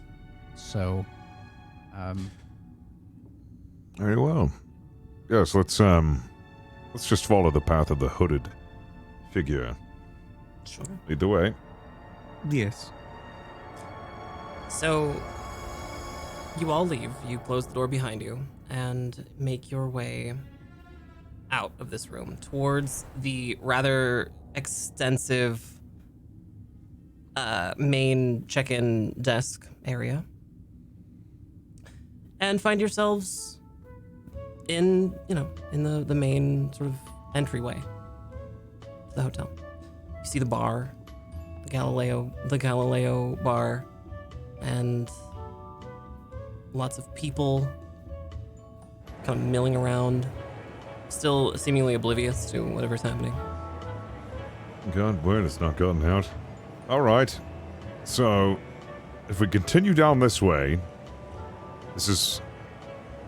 I am completely lost. I am too. Would I see anything that would? You can give me a presence or an insight and engineering roll, I guess. Okay. A complication of 2 and a task roll of 2. Okay, yeah. You notice that some of the trash cans here are kind of overflowing a bit. There's not a lot of bellhops today, and some of the trash cans are just kind of overflowing. The one nearest to you is by the bar, by the Galileo bar. All right. I guess I'll mention that to them. Other than wow, this place is filthy. That would be. Oh, sorry, yeah, it's probably due to the lack of staff. There's not much staff here. Well, no, 70% of the staff called out sick after the owner made this thing called ceviche. Should probably go to the employee quarters and see what we can find there. It seems almost coincidental that 70% of them are out sick when this happens. And we did see Frisk go into the security room. Maybe we can find some more information there. Yeah, and also if there's just less staff in general, it may make our job a little easier if one of them is the culprit. I will say, the barkeep did also say that Frisk was angrily chastising a bellhop beforehand. I see. I Maybe don't. some anonymity there? I don't know if we have any other leads. I don't see. Why not? Lieutenant Ram, as you turn around to follow the others as they're walking towards the employee headquarters, you notice out of the corner of your eye, by the bar where you were, the trash can is overflowing a bit, and there's some sort of fabric in it that it sort of seems out of place a bit. Can I go over and investigate? Yeah. You walk over to the trash can, and notice that underneath a lot of trash is a rather large piece of fabric. And you can pull it out and see that it's a hood. Captain, Oh, where did you find that? in the trash. Interesting. Right here. This is the bar that I went to earlier to talk to the barkeep. Right next to the bar. It's very interesting. Let's go have a chat with the barkeep and see if they saw anything suspicious. If it's Anybody- still open, it was closing when I was in there. You can As very in- clearly see the bartender wiping down the bar still inside. All right. Still in there. Just doing bartender stuff. Is my drink still there? Because I never took the drink. No, it's not there. You needed something to do. Well, then go ask him if you want. Yes, let's get down to the bar. You had to have seen something. Somebody running out in a hurry. Or a fuss.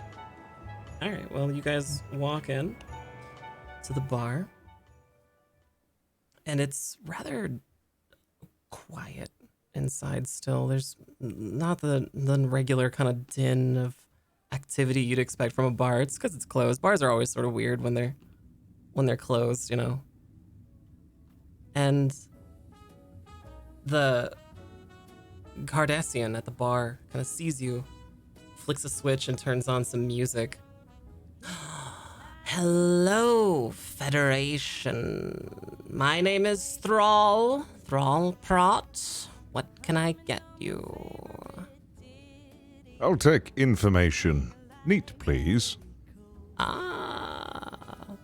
You've piqued Thrall's interest, and he kind of sort of slithers over to you. He's a tall, serpentine, scaly person with ridges, large cranial ridges, and a smile that's like a little too big, and a neck that's way, way too long. Clawed hands, and sort of leans down towards you and says, "Now, would you like that on the rocks?"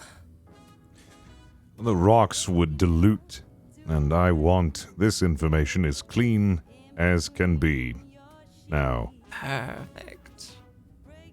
I understand that you've been here busily working, and, well, I found this in the trash, and I'll hold up the robes. Now, being next to the trash can where we found this, you wouldn't have happened to see a hooded figure discarded in that trash receptacle now, would you? Maybe I did. Maybe I didn't. It's so hard to remember.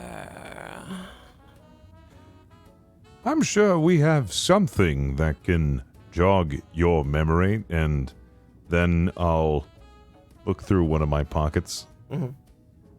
What do I find? Well, whatever you might have had on you at the time. I think I'll have had the time to stop at a gift shop, and I got like one of those, those like coin presses that they have? The smashed coin. Yeah, I have like a smash coin. What is the picture on the smashed coin? It's a picture of the owner. Of court. like, with like a drink. The backside is like an aperture, like an iris. Yeah. Oh, fantastic. Thank you. He kind Oh, of that tosses it into a bucket with like a ton of other identical smashed coins. I'll just put that in Lost and Found. God. You notice there's a rather large bin of Lost and Found stuff here at the bar. God, would Belmont oh shit. What happened to the sword? I would expect you guys still have access to it. And I guess I'll nudge the captain. Captain, the sword is going. You know, could be useful. We don't have it here now. Why would the barkeep Probably want at a the front sword? desk. It's probably at the front desk. Oh, I mean, I can, my Ram or myself can go get it. I don't. Yeah, why don't you jog on over and get it while I stand here and I guess figure I'll something out. I guess I'll do that. Loxa will rush just kind of like awkwardly be like, "Yeah, just wait." The Just kind of look around. the Cardassian pours you a drink. Interest you in a gin giblet? That would that would be lovely, and I would not like that neat. I would prefer that on the rocks. The Cardassian makes a little cocktail for you, like a little umbrella in it, Ooh. and a little mermaid on the rim. Hands it to you. Oh, thank you. That's it's not bad. I'm assuming Belmont would have returned by now. Yeah, Probably. yeah. By the time it's like, you know,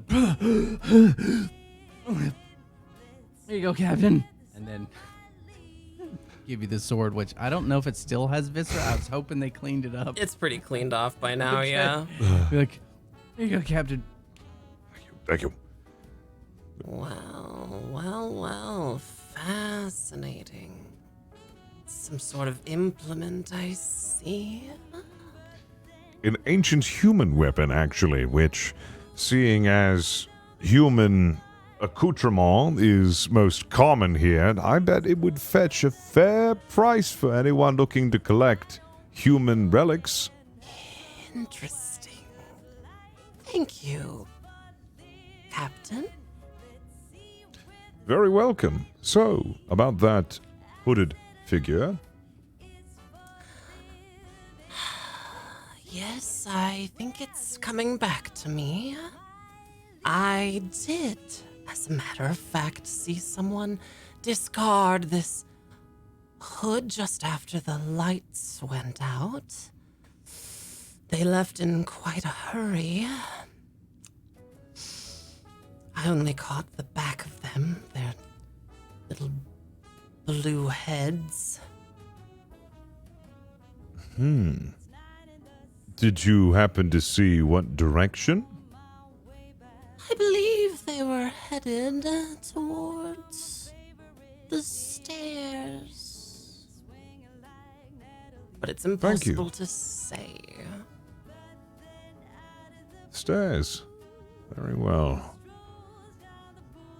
I'll down my drink and then immediately regret it because I'm still a human and I haven't drank in a while. They seemed in quite a hurry. Yes, very well.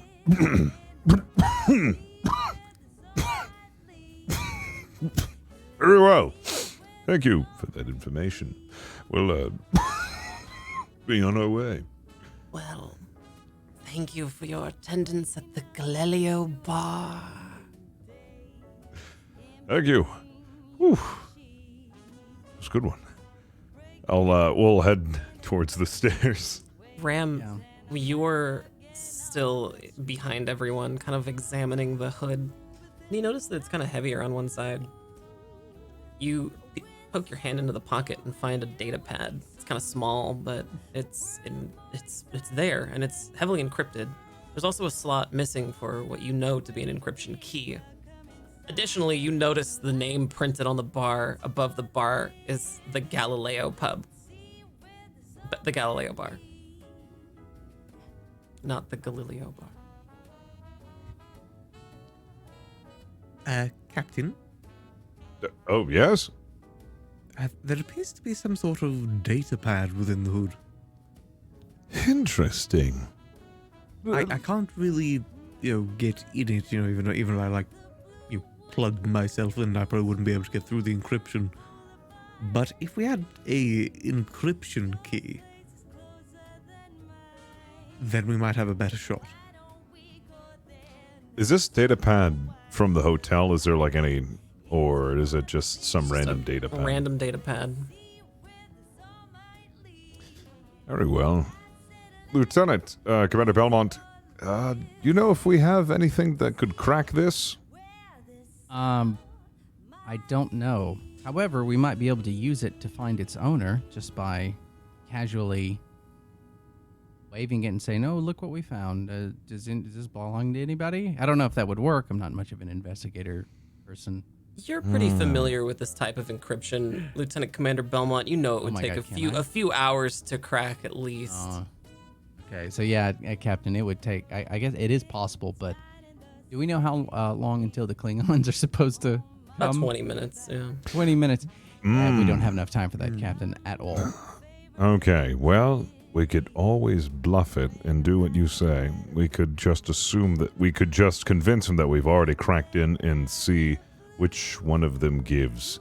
Let's quickly assemble all of our suspects, then bring them, well, besides the barkeep. Frisk.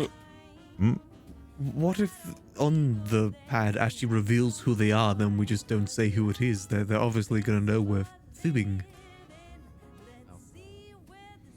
Not only that, but if we alert them that we are doing this investigation this far and we found this crucial piece, there's a good chance they may just run. Well, we'll have phasers ready, just in case. Well, I don't mean like physically start running it, like as soon as we show it. I mean, simply, when they get a chance, they'll just vanish. As silly as this is, I think I would ask the Cardassian if anybody has come in looking for a data pad from the Lost and Found. No one's looking for a data pad. However, I have several lost keys. You do? Yes, You say? I find them all the time. People get drunk here and lose all sorts of precious belongings. Would you mind us looking through that? Of course. Here Right. you are. Thank you. I think at this point, Yeah, you can Belmont sift would through just start. Yeah. Lost and Found. There's scarves, there's like a single glove, there's lots of jewelry, there's someone's like credit shits, there's like just basic like hotel accoutrement, like napkins with notes written on them and hotel stationery, pens. You find several rather ornate chips that look like they could be security chips that could fit. Right. Well, I'll probably present these to the captain and to Lieutenant Rand. Be like, all right. So, which do we start with one or? That's yes. Let me choose. I'm actually rather lucky sometimes, and I would like to choose one at random and see if I got the right one. Sure. Yeah. You choose. So all of these data chips are very ornate, almost bordering on jewelry, really, and they all are kind of in a different shape. Only one of them fits neatly into the data pad, and you plug it in. It's even got like a little chain attached to it, like it's supposed to be worn, but it does not work. Although it fits, it doesn't work. It's not the right one. Okay, well, maybe I'm not so lucky. All right, and I'll just cycle through. I'll just keep. Yeah, Yep. none of the other ones Yep. fit. Now you know what it kind of looks like. Well, it's maybe when someone lost it, they got a new chip for the pad that they had. So it's possible that we just need to find someone with the same style chip. And whoever has that chip is most likely the one who has this pad, and most likely our culprit. So, I mean, if we're thinking it's staff, we can. Well, I don't know. Would staff have ornate chips? I mean, I would assume. I don't know. It's worth a shot. We should investigate there and see if we can find a chip there or a key that works with it. Okay. The Cardassian is leaning over like a little too close to see what you guys are doing. Just extremely interested. And just, is that an encryption key? Yes, it is. Interesting. Have you seen one like this before? Several times. Is that so? Yes. The only kind that fits in that slot has a very specific design on it. And what design would that be? The Cardassian is like hanging on the drama of the moment, clearly enraptured, and this is the most interesting thing they've had to do all day. They're milking it. Ah, the sigil of the House Flanell. Is it possibly belonging to Kriva? Possibly. I think we have our answer.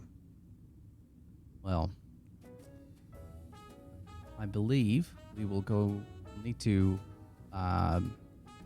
confirm that she has the chip itself, but it's the best lead we have. They said they were going to the spa. The last time I spoke with them, we should go there. Right. We have no time to waste. And then we'll rush over to the spa. Yeah, Over probably. to the spa. There's Probably nobody there. sprinting at this point, knowing how close the Klingons are getting. Nobody there. It's closed. How recently did it close? It hasn't opened yet for the day. Oh shit. Oh, well, there goes that. Would the hotel have a way to trace or track down individuals? Probably not. This is meant to be a very secure, anonymous type of hotel. It's kind of diametrically opposed to the intent. That's not good at all. We could try and find Frisk. Frisk might know where she would be. Or we could think like her. Someone as bougie as her might be... What other bougie places do they have there? Like very... There's several shops. There's the holodecks. There's kind of a restaurant that's attached to the Galileo bar. There's a lot of shops in that main kind of corridor.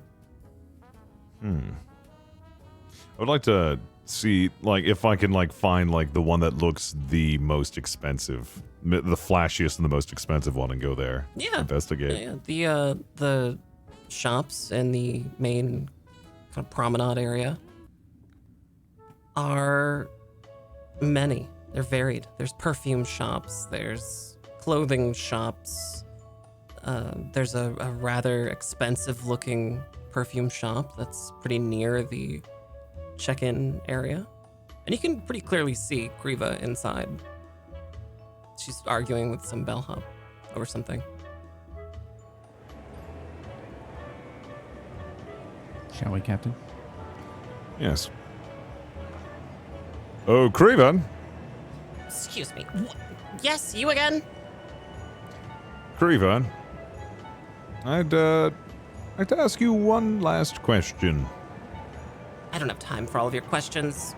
Lockstep. No, it's just one simple one.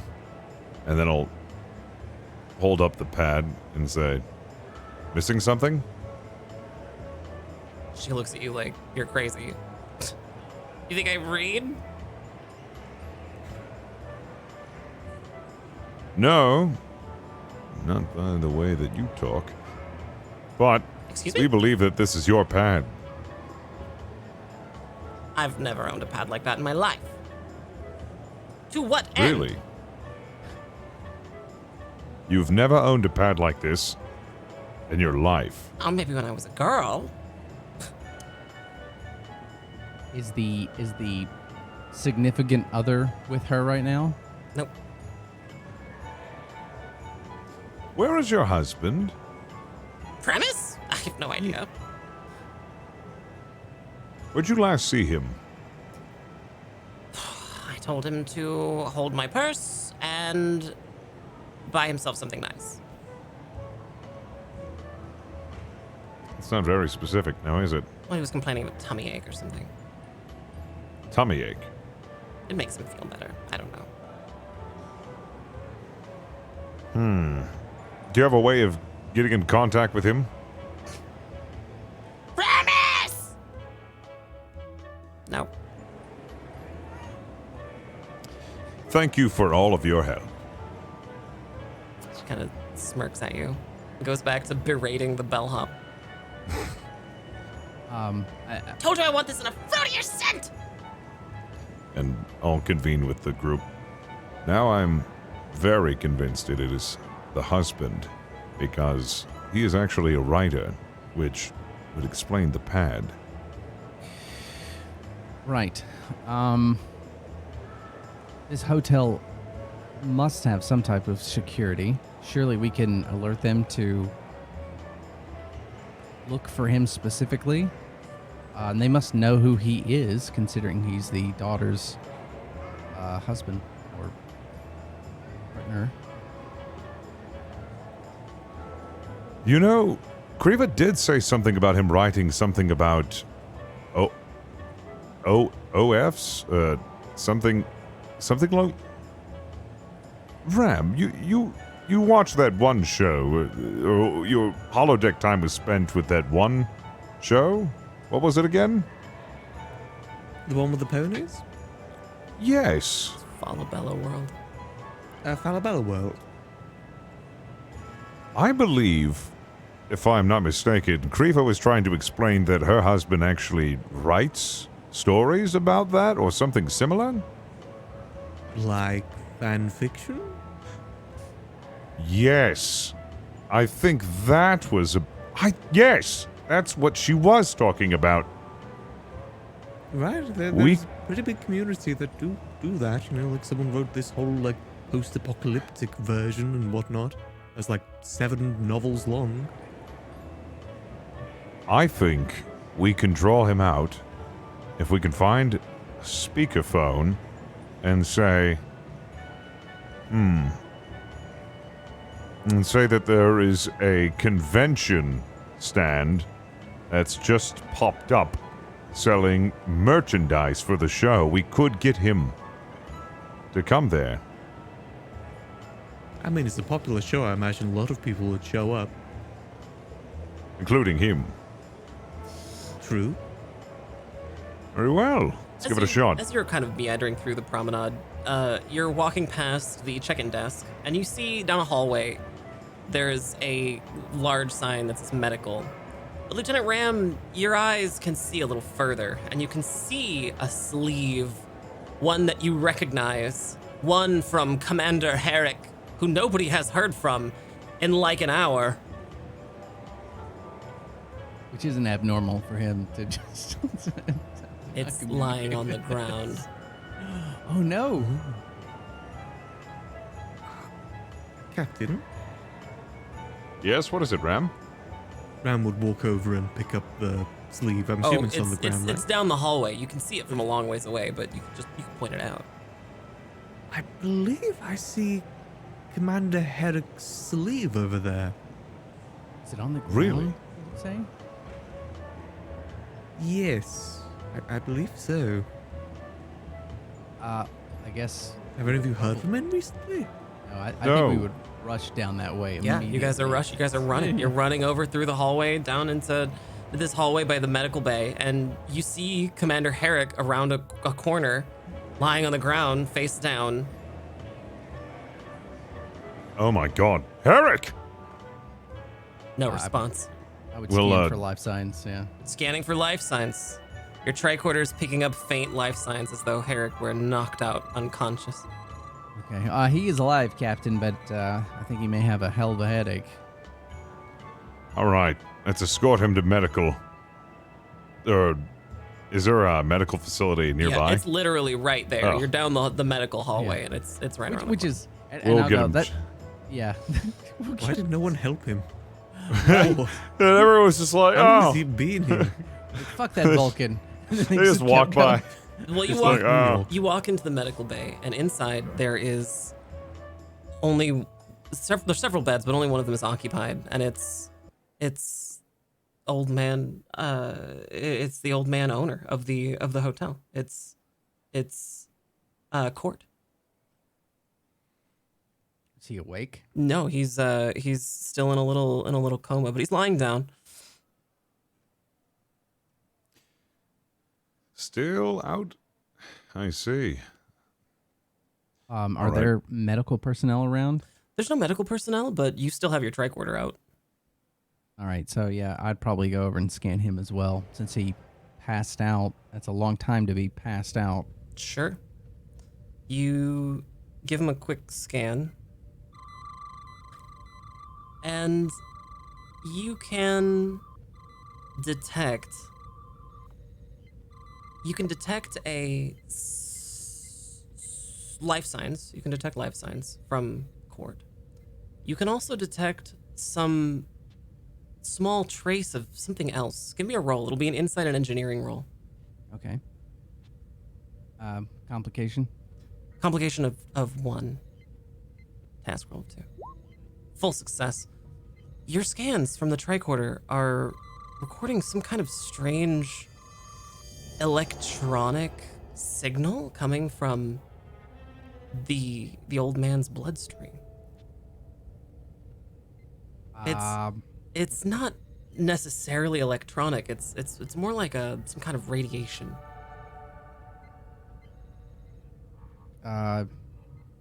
Do I get any more other than there's some sort of radiation, or is it just that? You can tell that this kind of radiation is not nearly enough to kill him, but would be enough to pick up on sensors. Okay. Additionally, while you're scanning him, you're moving the tricorder over his body, and you spot a necklace. But it's not wrapped around his neck. It's just kind of laying on his chest. And on the necklace is a encrypted data key. An encrypted data key? Mm-hmm. Yeah, the necklace is an ornate data key that he just wears around his neck.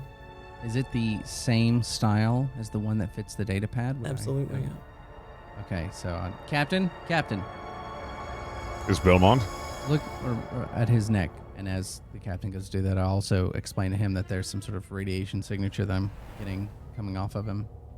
While you're in the medical bay, you're also immediately aware of a large tank full of the Klingon viscera from earlier, which you can also scan. Yeah, It's more like a waste tub, really. It's a lot of Klingon innards.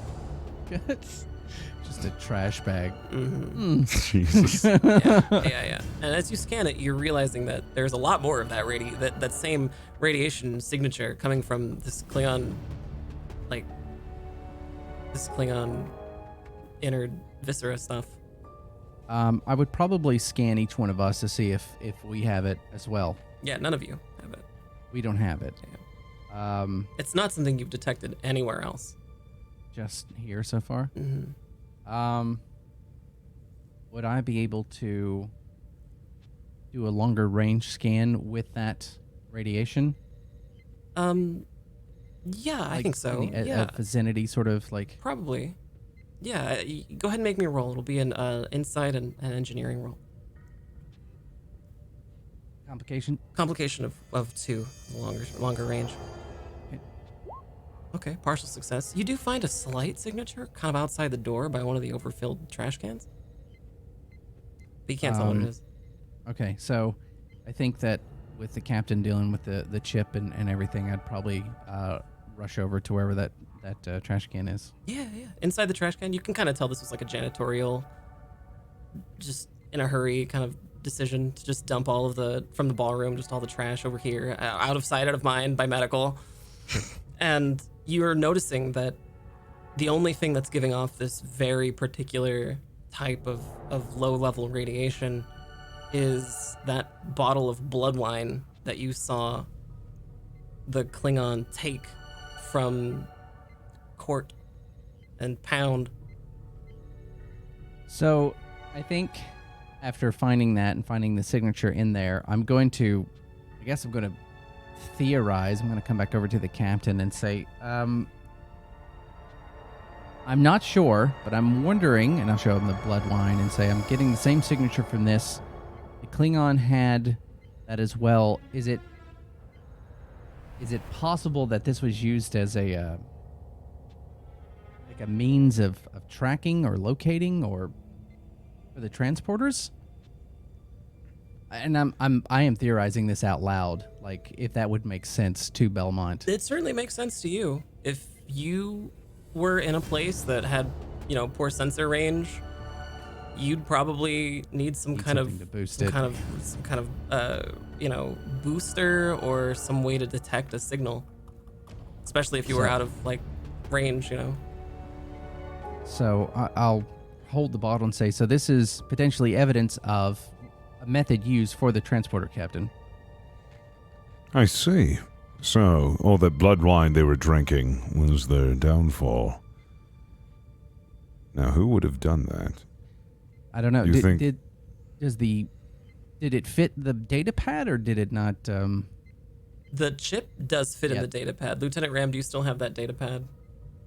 I believe Lockset has it now. Okay, Lockstead, you want to put the chip in the data pad? Yeah, I'd like to check it out and see what I can find. It boots to life, and you're treated to a message.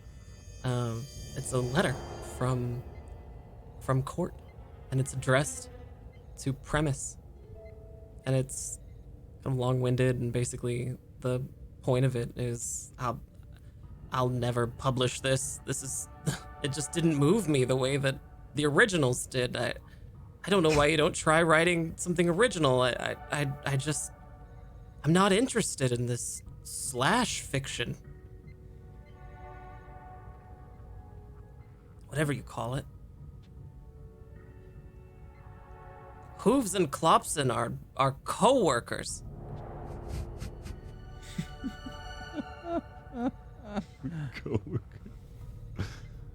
They're colleagues. I'll never publish this. They're not bedfellows. I'll never send it to any publishing house. Try again next year. We'll see you at the Christmas party. Love, Dad. The next few pages are all just like chapter 1. Well, I think we have motive and we have means. And we know whose pad this is. It is Kriva's husband. Seems so. I can keep a hold of that for now. So where do we find him? Well, there's only one thing left to do, and I'd like to locate a speaker. Yeah, there's an intercom in medical. Yeah, I'd like to go over to the intercom and I'll quickly go to Ram. Is there anybody who's the original creator of your show? What's the name? Oh, it's a collaborative effort. Nobody knows. It's a lot of people. Oh, very well. What was it called again? I keep forgetting the name. It's called Falabella World. It's a Falabella World. Okay, excellent. And over the intercom, I'll go. Hold on a second. Hello? Yes. Testing. 1, 2, 3. Oh, excellent. Attention, hotel. There is an impromptu Falabella World concession stand being opened in front of medical. Come and get your very unique once-in-a-lifetime opportunity Falabella World, merchandise.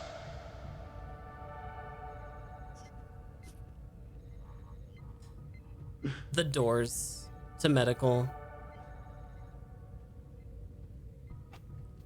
hiss shut, and you hear a latch, and the lights kind of flicker in medical, and from a panel on the wall, you can tell that the oxygen in the room is deteriorating rapidly. Outside of the door, you can see a wide-eyed Premise, and there's like a little buzzer on the other side of the wall. Somebody who's not a fan of Falabella World merchandise, I'll draw my phaser and blast the door. There's no effect. Can I try and plug into the door? I thought that you said there'd be merchandise. I don't understand. Premise is nuts. Maybe you shouldn't have said that it's at the hospital. Yeah, I'm going to look for some sort of access panel to open up the doors. There's an exit. There's an access panel. You could attempt to override that. Yeah. Yeah, I'm going to, and I'm going to use momentum to do it. Okay. I'm get gonna this shit open. reduce the threat since this was pretty life threatening. We can use 2 points of momentum. The momentum stands at 0, and the threat is at 2. You lift the access panel, and the wiring is very familiar to you. You working on it, but it's going to take a little bit of time. Captain, sell him. What? Stall him. Stall him. You didn't I'm trying read not to my be book, trouble. did you? Premise. You know, I did Premise read is, your looking, book. Looking at the data pad in your hand. What did you think? You know, I What did you think? thought it was beautiful. Really? Yes, I've never even heard of this Bella world before, but after reading your fan fiction, I don't think I need to watch the original. This is better. Oh, that's amazing. Nobody's ever. I'm sorry. Nobody's ever said that to me before. And- What did you like about it? 'Cause, I mean, maybe you didn't even read it. You're just telling me that you liked it. I'm gonna go up to the glass and look him dead in the eye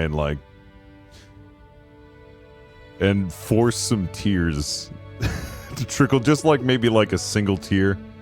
So the camaraderie, the friendship. You know what? I don't think it's wrong that they're workmates.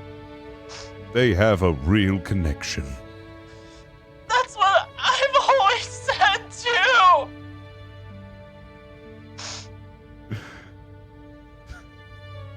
Well, I mean, I guess I could let you guys out. I don't know anybody else who feels this way about Falabella World. Let's get out of here together before it's too late. I can't let the creator of this magnificent masterpiece go to waste. Thank you. Thank you.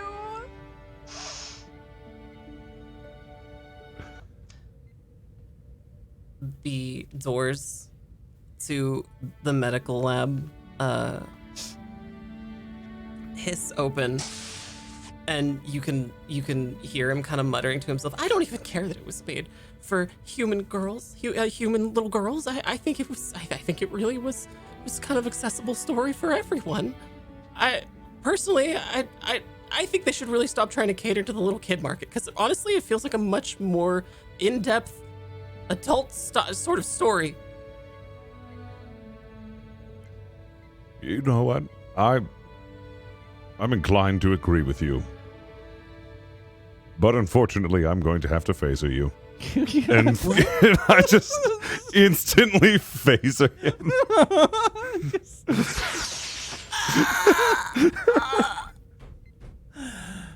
From the ground, the stunned author looks up, reaching a blue hand, up at you.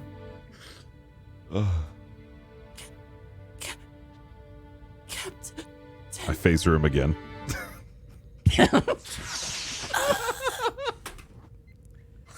You made the right decision, Captain. I don't feel bad. I think he opened the door when I was on the cusp of opening it myself, and I'm a little pissed off because I was doing some really good work.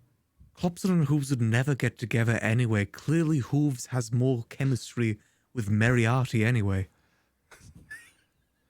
You know, I'm after skimming that. I'd have to disagree. I wasn't lying when I said he's a good author. It's just he's a criminal. We should get this all wrapped up and ready to give to the Klingons as soon as possible. Yes. the Cardassian just happens to be walking by medical and looks in and sees all the commotion and just sort of saunters slithery up to you, Lieutenant Ram, and just kind of nods at you and looks at the human on the floor, and then kind of jingles the little data thing you handed him of the story from Falabella World, and gives you a weird thumbs up that he thinks humans like to do, and then just kind of slithers away. If like a thumbs up as well. Ram returns the thumbs up. All right, well, the case is closed. You present the murderer to Frisk, who puts him in custody and delivers them to the Klingons, where the Klingons will undoubtedly either execute or send to a deuterium mine Yeah, it's gonna be bad times. for the next gonna have a lot of- 100 years. Yeah. You make your way back to the Lovelace. As you look behind you and you leave the hotel, you can see the Cardassian with like kind of the sword kind of behind him, and just really stoked about the Hollow story. Just kind of smiling at you in that weird too large Cardassian smile. Then Ram would give another thumbs up. Yeah, but you probably have Herrick over your shoulder while you're doing it. yeah, Lieutenant Ram is definitely carrying One Herrick. shoulder and And you make your way into the shuttle bay and back to the Lovelace, where you can deliver your speech to the crew.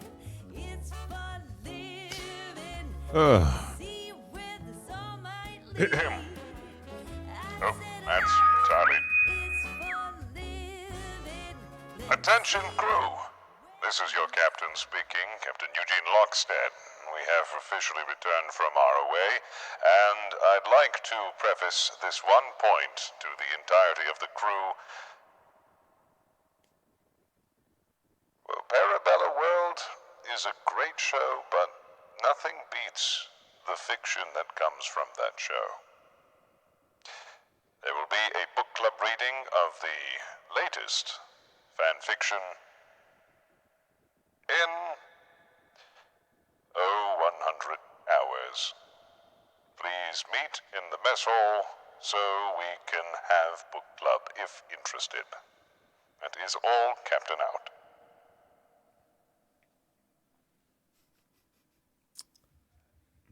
All right, Lieutenant Commander Belmont, your comm badge is going off. Oops. Lieutenant Commander, it's Alex, and sorry to bother you. We can't get Gregory out of his quarters.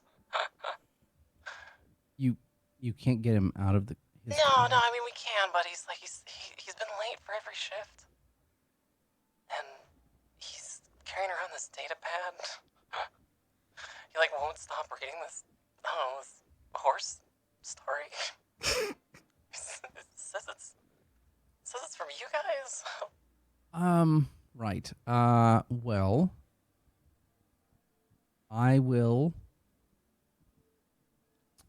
I will talk to him. He As loves soon it, as. whatever it is. I mean, Well, there is a holodeck version of it, I suppose. I don't know. I'll have to don't talk tell to. him. Don't tell him. Well, He'll never leave. well, I mean, maybe we can entice him to maybe slowly give him back his privileges, but he will need to work. Okay, well. He keeps right. showing off this macaroni art of like something that looks like Klingons. Yeah, he's proud of that, isn't he?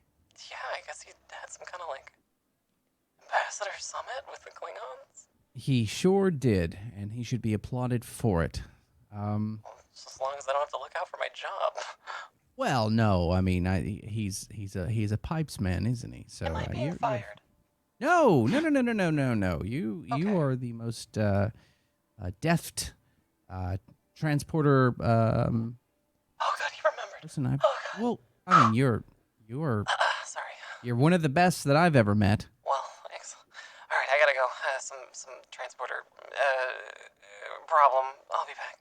Sure. Thank you. Lieutenant Ram, you're strolling past the holodeck and you have a brand new little holo story. You're more than welcome to do whatever you want. I think Ram would play the new Hollow story. Is the same one? Wait, is it the fan fiction or is it an actual one? Now loading. Sherlock Hooves. X Clopson. Computer, change Clopson with Moriarty. Hollow story has been updated. Thank you, computer. I feel like we're on the border of doing something very. As Lieutenant Ram strolls through the doors to Farabella World, the doors close behind you, and the ship continues on its way back to space.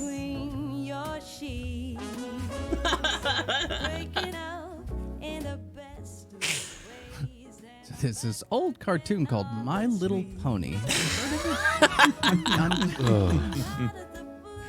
Apparently there was an old one and now there's a new one. Well, there was a new one. There's two versions. I think I can convert that into a holodeck program. God, that was fantastic. Well done, you guys. Oh, God. I'm so happy that you guys solved it. I gotta say. I thought it was. Oh, God, yeah. Oh, I'm sorry. I was just about to say it. It's like I thought it was Carvana because she was so mean. Yeah, I was like, it's got to be her. Super mean. No, she's just mean. she's I just thought it was going rich to be and a mean. clue situation where it was just all fake. Oh, it was Like, it all was all fake. staged for like a house, a murder mystery party sort of situation. And you guys didn't do a genocide this time. Oh, no. Not a could have single, been. not a single genocide. I mean, That button. We could have easily said, you know what? The Klingons can figure this out for themselves. God, just make it worse somehow. I definitely like created the idea of well, I'm sure I didn't create this idea, but I definitely like off the top of my head this morning was like, wouldn't it be funny if there was like a Sherlock Hooves and Clopson, but I never said anything about Moriarty. Yeah. Make that up. Yeah. Moriarty. It's so good. It's perfect. It's perfect. I don't think, to do that. Oh, that was brilliant. Yeah, it's really well done. That was brilliant. Yeah. Well, good job, guys. Really well done. I'm so impressed. If you're listening to this show on podcasting apps such as Spotify or Stitcher, know that we record this show, Star Trek Adventures Loveless, live every Tuesday at 3 p.m. Pacific, that's 6 p.m. Eastern, here at twitch.tv/FableScraps. We're joined today by a phenomenal cast. We're going to go around and introduce them all one more time. Before we do, be sure to hit us up on Discord at fablescraps.com/Discord for our going live notifications, which you can also find on Twitter at twitter.com/FableScraps. Fist! Hello, I'm Fist of the Walrus. I'm a roleplay streamer, variety streamer here on Twitch. You can find me over at Fist of the Walrus, Twitter and Twitch and YouTube. Sometimes I put stuff there. Yeah, I had like an inkling feeling like it was either going to be like her or her husband. And then, it all made sense in the end because of the theme. I should have seen it. But I had a lot of fun with the episode, and yeah, I'm glad the button didn't cause a massive explosion somewhere. You definitely spit in that girl's drink. Definitely did that, and I'm proud. It was proud that well I did deserved. that. Well deserved. Awesome. Well, thank you so much, Fist. I appreciate it. Next up is Lieutenant Commander Belmont. Hello. My name is Aaron Black, and I'm a writer and role player, and definitely had a good time with this episode. It was something else, you know, one of those like theater of the mind sort of things where you're going from point to point and you're able to visualize it really well. So I always love that, and the theme was just fantastic. And spitting in the drink, ugh. Whoa. Just immediately I was like, oh, and she just go, oh, and just downs it. No difference to her. Oh, It's an old service industry trick. yeah, well, It tastes exactly like all the other ones she's ever had. yeah, well, probably. This is very normal. Everyone else spitting in it. It'd be weird if you didn't spit in it. As someone that spent 10 years in the service industry, that's the sort of stuff that would get me in so much trouble. So I do appreciate you doing that. From one service industry to another. But you can find me over on Twitter at Aaron B. Wright. But otherwise, I had a blast, had fun. Awesome. Great. Well, thank you. Yeah, I need that slash fiction.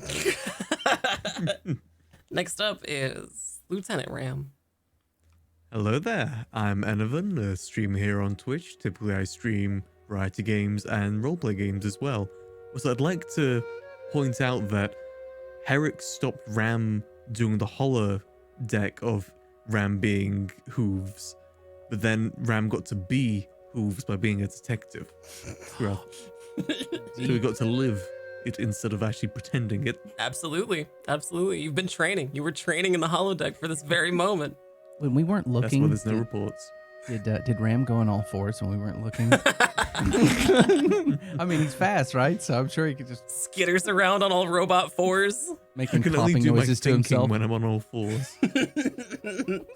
I gotta say, Enovan, it was almost a Bionicles thing. I almost I made don't it know a how you would Bionicles. wrap that in there. I almost made it like a Bionicles thing, but I don't know enough about Bionicles to make it believable. Well, it was good either way. Also, I would also like to say that the whole thing that I said with the novels, like 7 novels of fanfic set in post-apocalyptic, that is actually real. It's full out Equestria. There's like 7 published books on it.